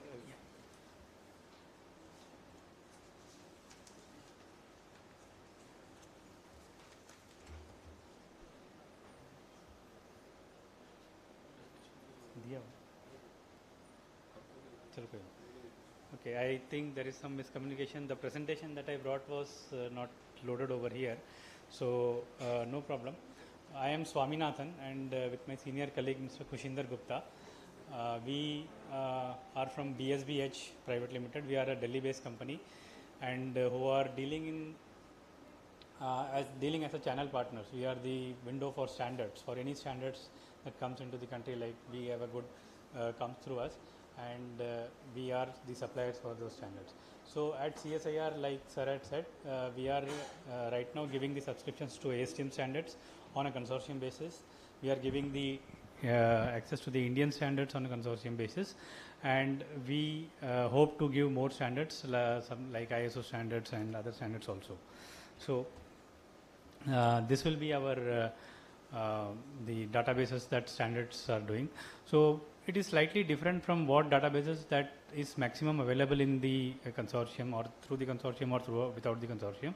So standards are something which is more specific, which is on an established technology, and it gives you exactly what to do and what not to do and how to do.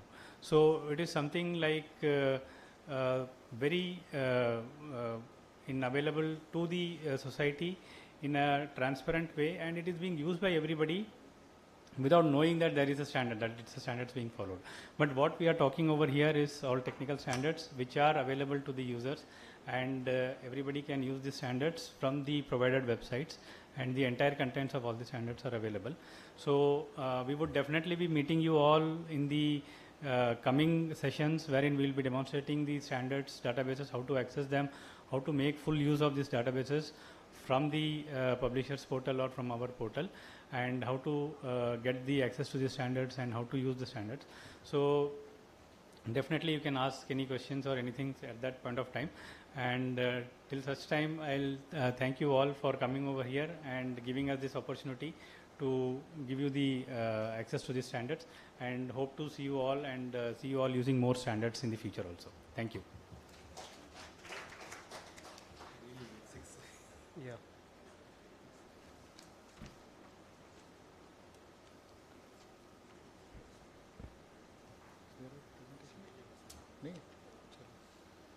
Good evening to all the dignitaries who are present for this wonderful event which has been organized by NKRC today. And we at Turnitin, I represent Turnitin Authenticate, and we are deeply respect the association extended to us and the invite extended to us by the NKRC committee on this very important date in their milestone journey of 21 years. So we represent Turnitin Authenticate. I think most of the labs of the NKRC under the consortia are giving the access to Authenticate services. We are into the similarity checking services of any research-based articles publishing, which the preprint works are generated by the researchers or the scholars and the scientists of the various labs. Our database are indexed across most of the well-known publishers of the Crossref members. We have around 47,000 journals, STM journals. Then we also crawl around 30 million pages daily, and uniquely around 50 million pages are added to our database on a day-to-day basis through a proprietary crawler.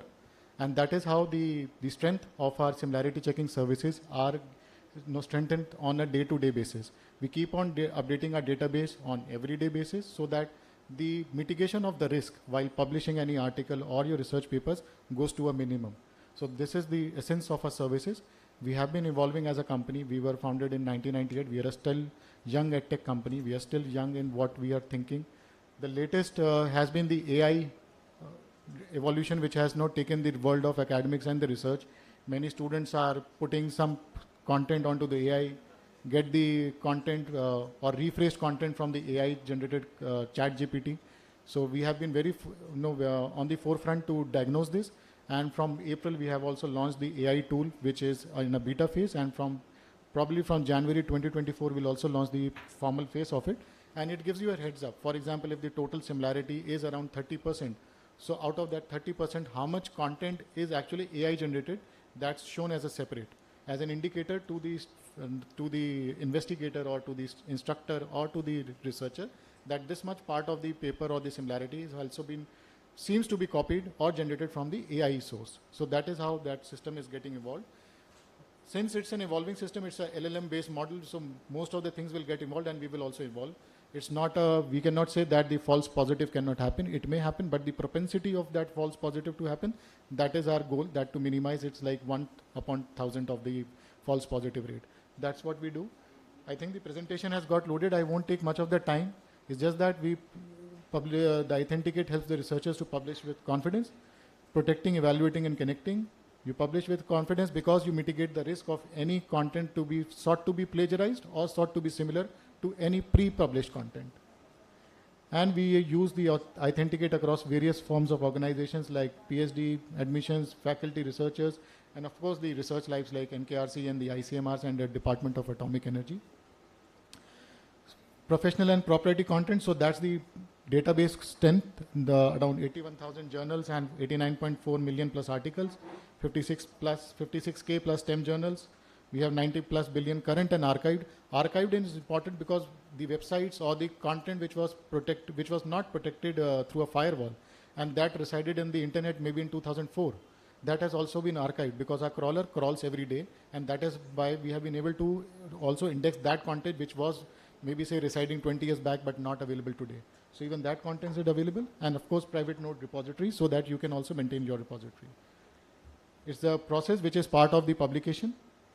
And we also say that there is increasing competition. By 2030, there will be more number of people who will be willing to publish than the opportunities available. So publishing or generating the original content will be of utmost priority so that you cut on the time to give your article to the valid publishers for the articles to get published. And this is how we are, as per the stakeholders, our services are stacked from the researcher's point of view and from the publisher's point of view. Product overview, we are not going, but we will be more than happy to organize some workshops, maybe on a quarterly basis, where we will call all the NKRC labs to come and participate in this Q&A session and also in a deep dive of the product. Thank you so much, and you have been a great audience to us, and thank you once again. Thank you.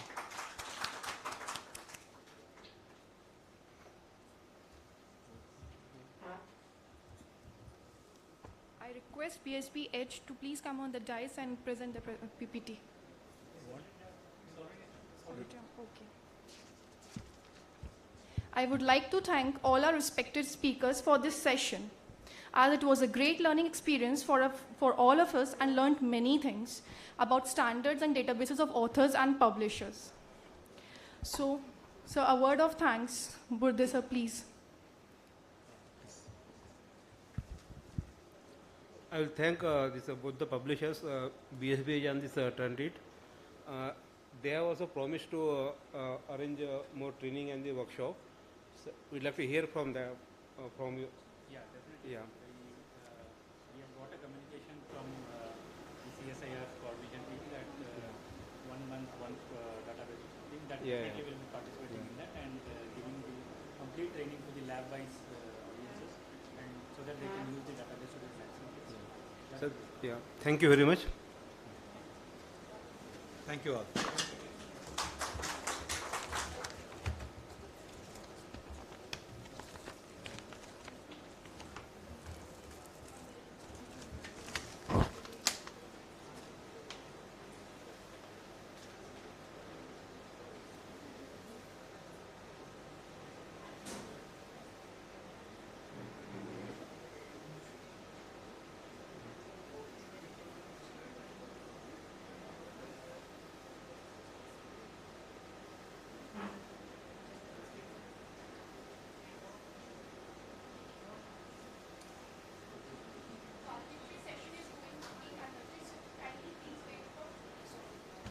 Kindly wait for 5 to 10 minutes as valedictory note will be conducted over here. Thank you for your...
Moving towards the valedictory session of Science Knowledge Convention event, we have with us Professor Manoranjan Parida, Director CSIR-CRRI, the chief guest of the valedictory session. Professor Manoranjan Parida was Deputy Director at IIT Roorkee before joining CSIR-CRRI. We also have with us Director CSIR-NISpR, Professor Anjana Agarwal ma'am. Also we have with us Shri Hassan Javed Khan sir, Chief Scientist CSIR-NISpR. He is the editor of Science Reporter, one of the largest selling monthly science magazine in the country. Now, I would like to request Director CSIR-NISpR, Professor Anjana Agarwal ma'am, to kindly felicitate Dr. Manoranjan Parida, our chief guest.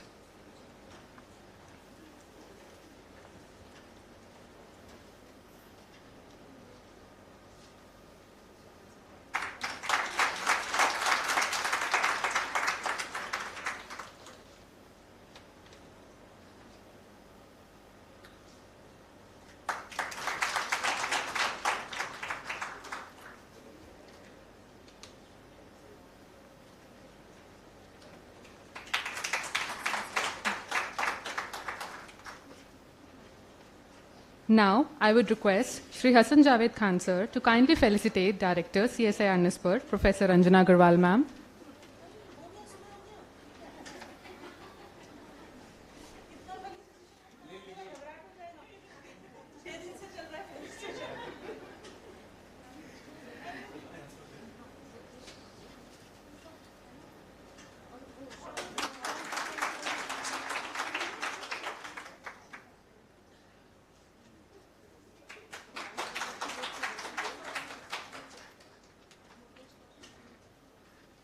Also, I would request Mr. Mukesh Munsar to kindly felicitate Shri Hassan Javed Khan sir.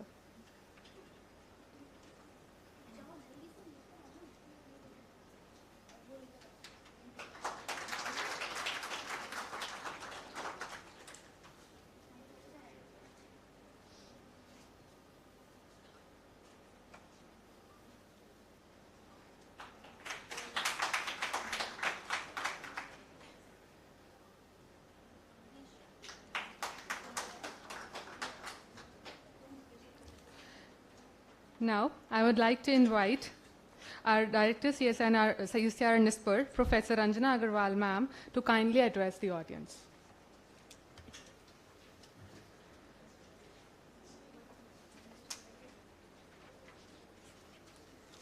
सभी को नमस्कार. Dear Dr. Parida, Director CRRI, New Delhi, who has kindly accepted our request to be the chief guest of today's event, valedictory event, and gave away the prizes to the winners. So I really appreciate your gesture. That I understand that you have to go to Roorkee, but even then you spared time for us. And we kept you in waiting for a very long time. Extremely sorry for that. But you happily,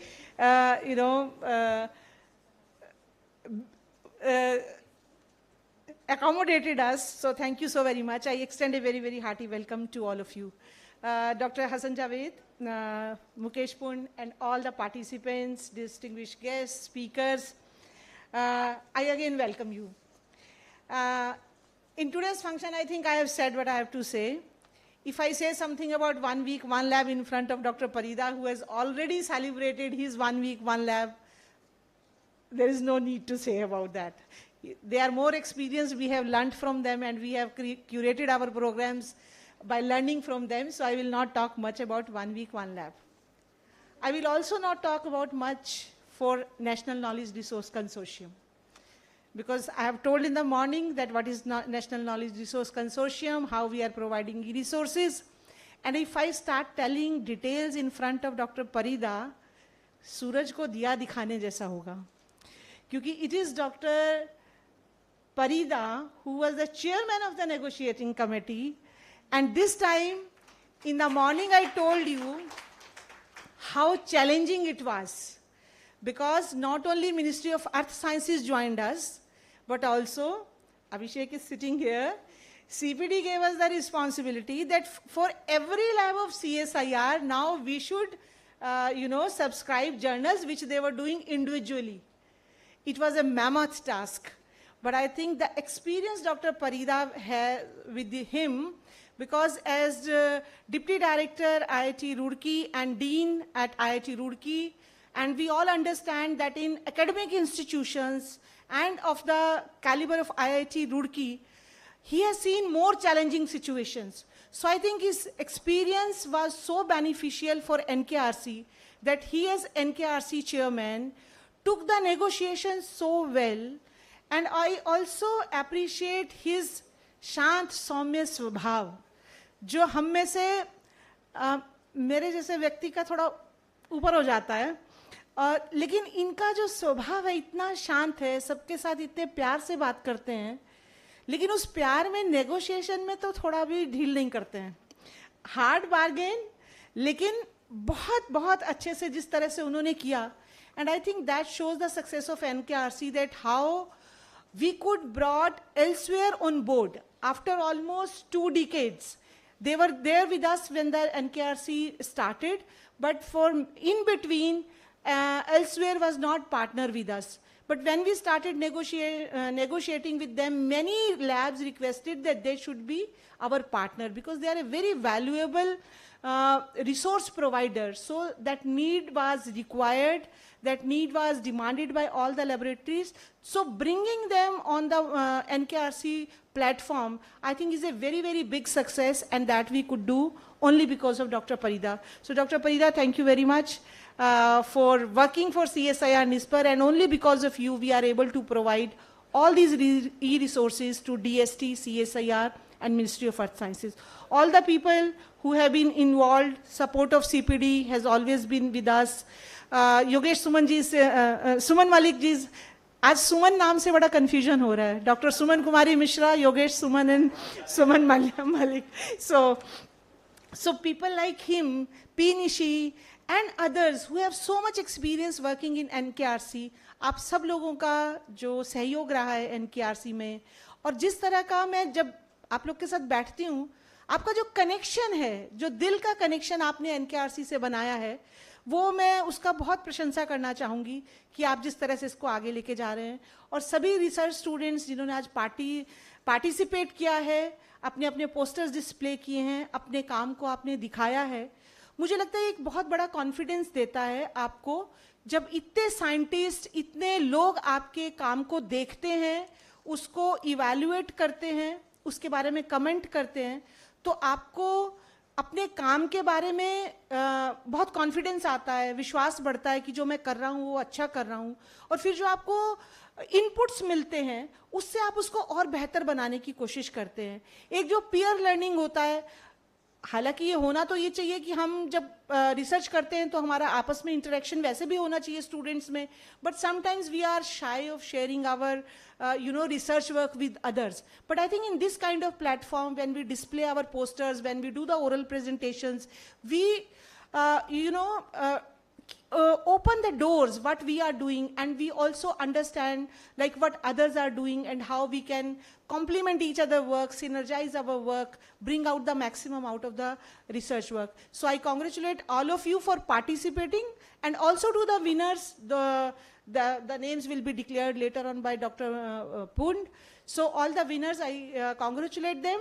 And others who may not win the prize this time, but I think they should go motivated. The next time when we meet, they should come more prepared with more research inputs and display it. With all these words, I would like to thank you again that you are here with us at 5:15 and stay till 6 or later after that. So thank you so very much. Thank you, Dr. Parida, for coming.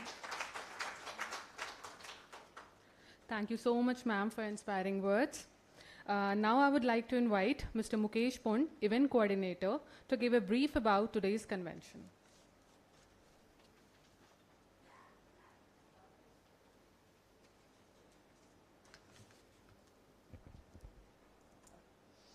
Respected Professor Manoranjan sir, Director CRRI, Ranjana ma'am, Hassan Javed sir, and our heads, because I was all the heads, and especially jury who has spent entire day. So good evening, and good evening all the audience also. I have given the task, but I would not say anything because whole day you were listening lectures. We had very good energetic lectures from various speakers. I could not control their time, but I can control my time. I will just say thank you to all of you, and because everyone is eager to know the results of poster competitions. My participants were telling me that you will not be able to declare result today, but I told them that we will declare result today, our jury will do that, and we will distribute prize also, even though it will take administratively time, but we are going to distribute that prize also. So thank you for taking participation, and thank you, sir, for joining, because we know Madam has already told what efforts you and all this team, not only from our nodal officer or from NISPR, but entire CSIR, DST and MOS family is taking efforts to make it success. So it is a team effort, and you are leading and as a chairperson of negotiation committee, and director NISPR was leading as a chairperson task force. So thank you, both of you, and thank you, Hassan Javed sir, for leading the jury. So now we will wait for the result declaration. Thank you.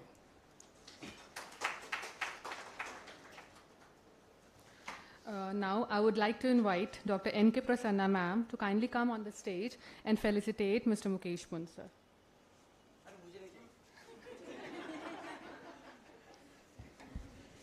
अगर आप ऐसे ही felicitation करने फिर मैं हर session में आऊंगी.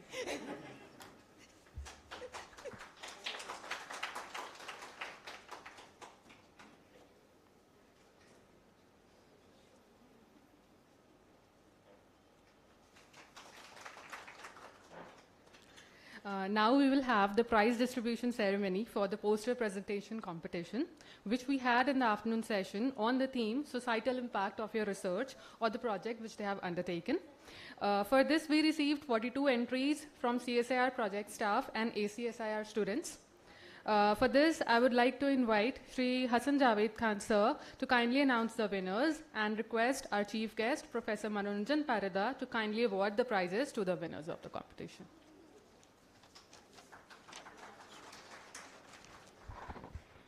Thank you very much. I'm sure today's program has been wonderful because we were not there. We spent 4 hours of the most stressful and most exhausting time, but most exciting time evaluating almost 40 entries today. Wonderful entries. Yeah. The jury has done a wonderful job. I think Dr. Abhishek, Dr. Dhoble, and Charu Verma, all of them have done a wonderful job, and I'm sure the participants will not take otherwise whatever comments we have given to you. Take it in a positive spirit. I'll now announce the prizes. The first prize goes to the project Safety and Outcomes of Stem Cell Therapy for Non-Malignant, Non-Hematological Diseases in India by Chandrasekhar Chavan.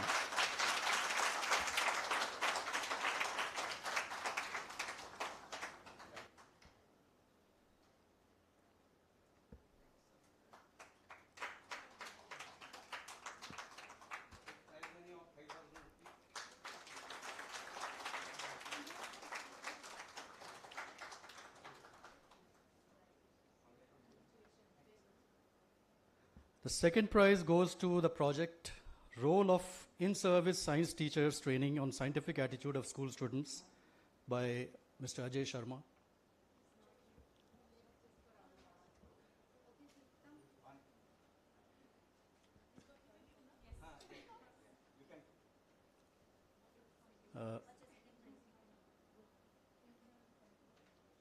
Dr. Pushpanjali will accept the prize on his behalf.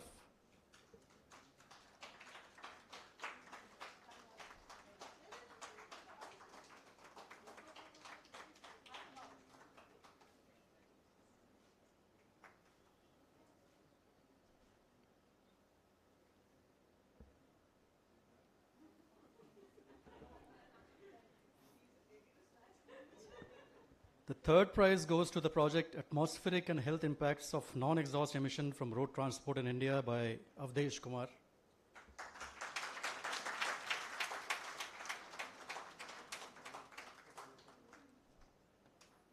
इन्होंने हमसे बहुत बहस करी, लेकिन हमें बहुत अच्छा लगा, इनका जोश बहुत अच्छा लगा हमें.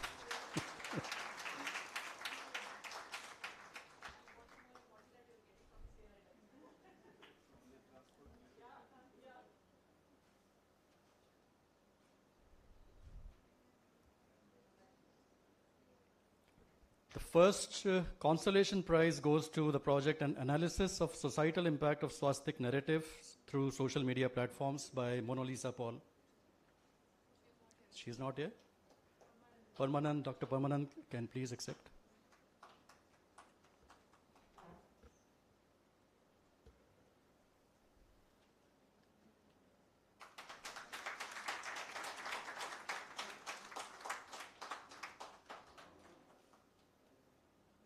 And finally, the second consolation prize to the project Communicating Biodiversity in Northeast India, Significance and Societal Impact by Deepa Moni Dole.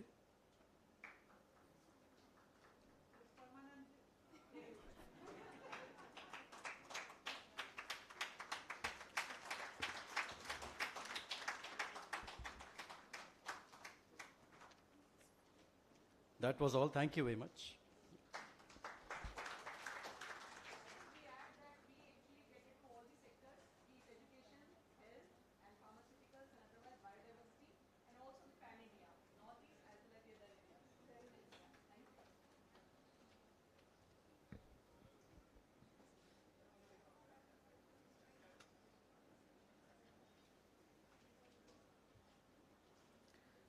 We are extremely privileged to have Professor Manoranjan Parida, Director CSIR-CRRI with us. Your presence amongst us is really inspiring for the entire CSIR-NISpR staff. Sir, you are requested to guide and address us all with your precious thoughts.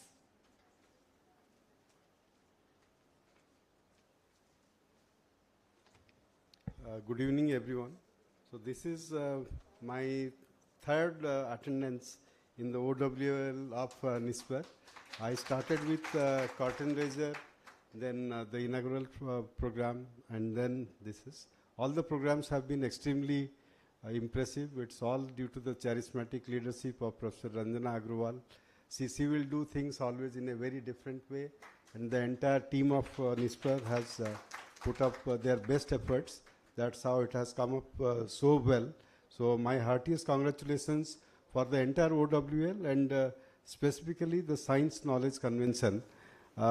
In fact, Professor Ranjana talked about me, introduced me, but I'll say that I was quite privileged to take the charge of Director CRI from her.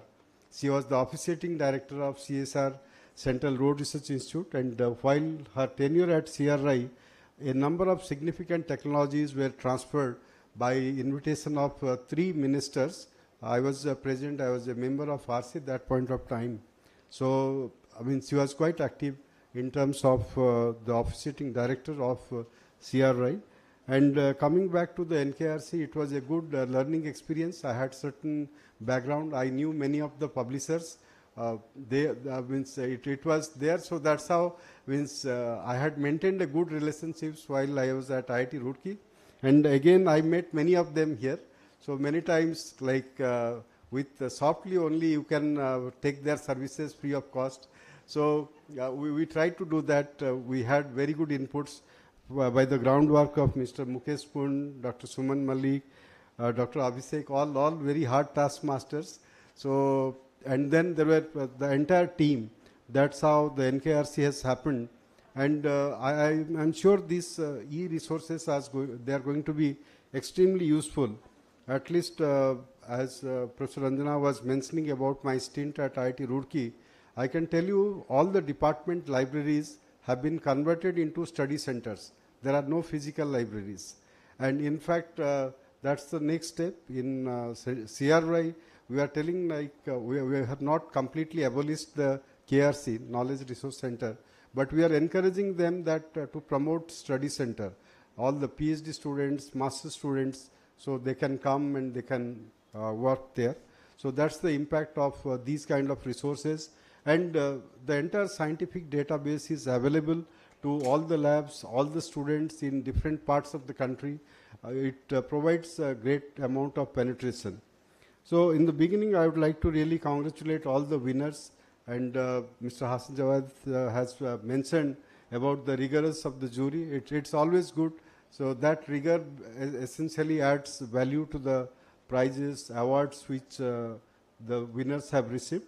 And my congratulations to all those who have been very successful in these poster competitions. And coming back to OWL, so yesterday also I was in OWL. Probably it seems this entire week I am into OWL. So yesterday it was the OWL of IMMT Bhubaneswar, and the theme was Blue Economy. It was a very specific kind of theme. And when we say that this provides an opportunity of engagement with your stakeholders, so that is one part. But then there is also engagement amidst the various institutes of CSIR, like NISPR cuts across all the laboratories of CSIR, all 37 laboratories of CSIR. So it provides, when you try to understand the impact, Professor Ranjana was talking about me, so I just try to understand while we did our OWL, who were there. Professor Ranjana was there in one of the program. So we had a young scientist research conclave. So we had again poster presentation, hackathon. So that's how we could connect to the students from different IITs, NITs, engineering colleges. So this OWL was very, very unique. Now today's theme was very focused, science knowledge convention. And I have seen at least at IIT Roorkee for 5 years, we got a lot of support from the publishers in terms of understanding the citation patterns of the scientists. And later on, they have been utilized even for the career growth of the faculty members at different institutions. And they are very much useful with respect to the ranking of the institutions. Today, ACSR also gets ranked. It has a rank in the NIRF ranking process. So these kind of database are going to be extremely useful, and they will be certainly they will be very useful in terms of improving the citations, improving the overall the publications impact of the different labs, thereby contributing to the overall ranking of the ACSR as a complete system. And we are starting those lectures today. I think there was, as part of this science convention, the first lecture was scheduled, but there are more lectures which has been planned, and I'm sure they will be very useful in terms of understanding the databases, understanding the e-knowledge resources, how to access them. And the publishers, obviously, they can provide great ideas, how to use them in a very, very effective manner. So besides these resources, there was a session, I thought, it was on the different standards. The various standards, they are very useful for S&T development. At least in the road sector, the standards, they come from Indian Roads Congress, while there was a mention of the standards from BIS. Personally, I am convener of the bitumen roads, bitumen, tars and other products committee, bitumen which is used for road construction. And there was a discussion on ASTM. So these soft resources are extremely useful. One small example I'll tell you, I was involved in construction of roads in the state of Bihar.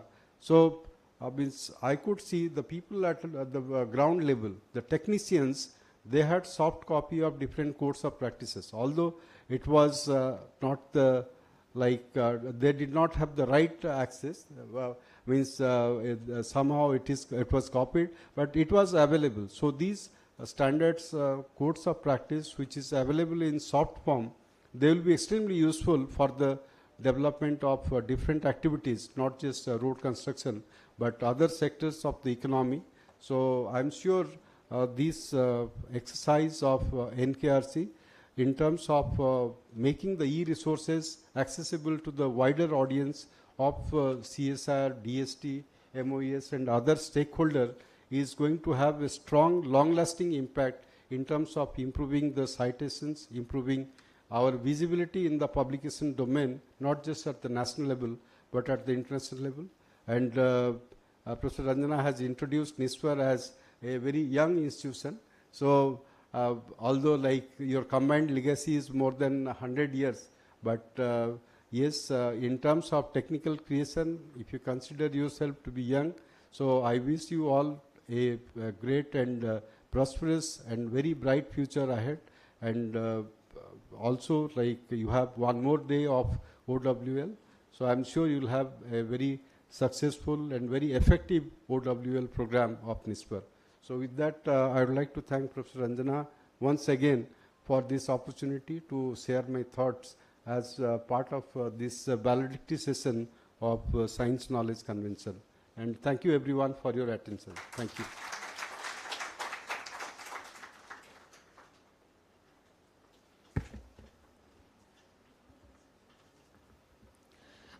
Now I would like to request Dr. Parida to felicitate the poster presentation competition jury members.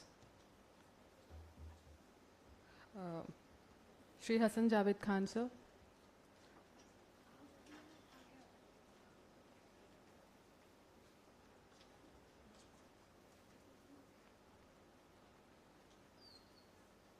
So kindly felicitate Shri Hassan Javed Khan, sir.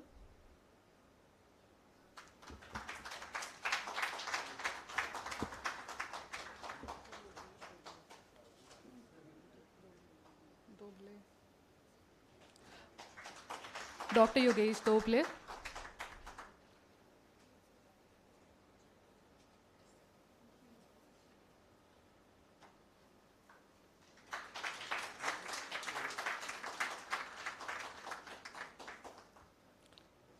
Dr. Abhishek Kumar.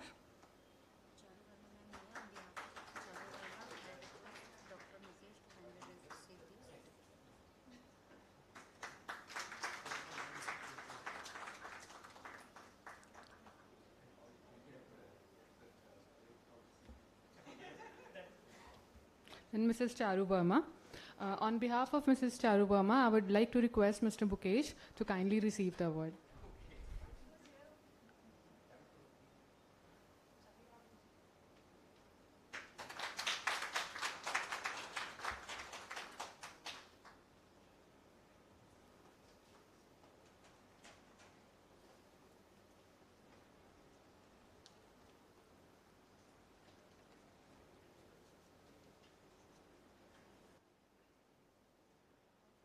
As we conclude our today's Science Knowledge Convention organized under OWOL program of CSIR-NIScPR, I would like to request Dr. N.K. Prasanna ma'am to kindly deliver the vote of thanks. A very warm good evening to everyone. It's my pleasure and honor to propose a vote of thanks on this one-day event under 1 week 1 lakh program. On behalf of CSIR-NIScPR family, I am grateful to thank our chief guest, Professor Manoranjan Parida, Director CRRI, for gracing the session with his insightful words on highlighting importance of National Knowledge Resource Consortium. I also thank our eminent members, Dr. Suman Kumari Mishra, Director CGCRI, and Dr. Akhilesh Gupta, Secretary SCRB, for sparing their valuable time with us and making this event purposeful during inaugural session. For any conclave, resource persons are key in any event for bringing in subject matter to arouse interest in audience. They have successfully done so. And I take this opportunity to thank our speakers, chair, co-chair, Ms. Dr. Majumdar sir, Dr. Neelu Srivastava, Dr. Sanjay Burde, Dr. Nishi P, Tarakanta Jana from CSIR-NIScPR for making this event successful. I would also thank our collaborating partners, Ministry of Earth Sciences, and Department of Science and Technology for all of the support. We also express our sincere gratitude to all the participants, publishers, volunteers, sponsors, nodal officers, contributors, whose unwavering support has made this SKC Event 2023 a reality. This collaborative spirit, which undoubtedly marked this event as a milestone in pursuit in scientific excellence. I must thank our beloved director, Professor Ranjana Agarwal, who is the lifeline of CSIR-NIScPR and also force behind this effort, untiring effort and guidance in organizing this event. Thank you, ma'am. Last but not least, I thank SKC coordinator, Shri Mukesh Punji, and my fellow colleague, Ms. Mitali Bharati, and all the committee members who directly and indirectly involved in this event and made this meeting a vibrant. Thank you, and thank you very much.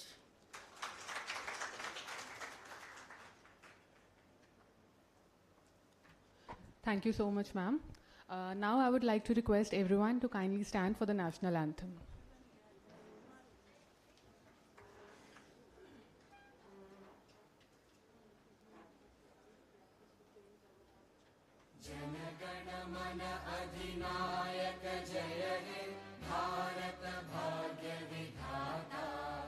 Punjab Sindh Gujarat Maratha Dravid Utkal बंगा विंध्य हिमाचल यमुना गंगा उच्चल जलधि तरंगा तव शुभ नामे जागे तव शुभ आशीष मांगे गाहे तव जय गाथा जन गण मंगलदायक जय हे भारत भाग्य विधाता जय हे जय हे जय हे जय जय जय जय हे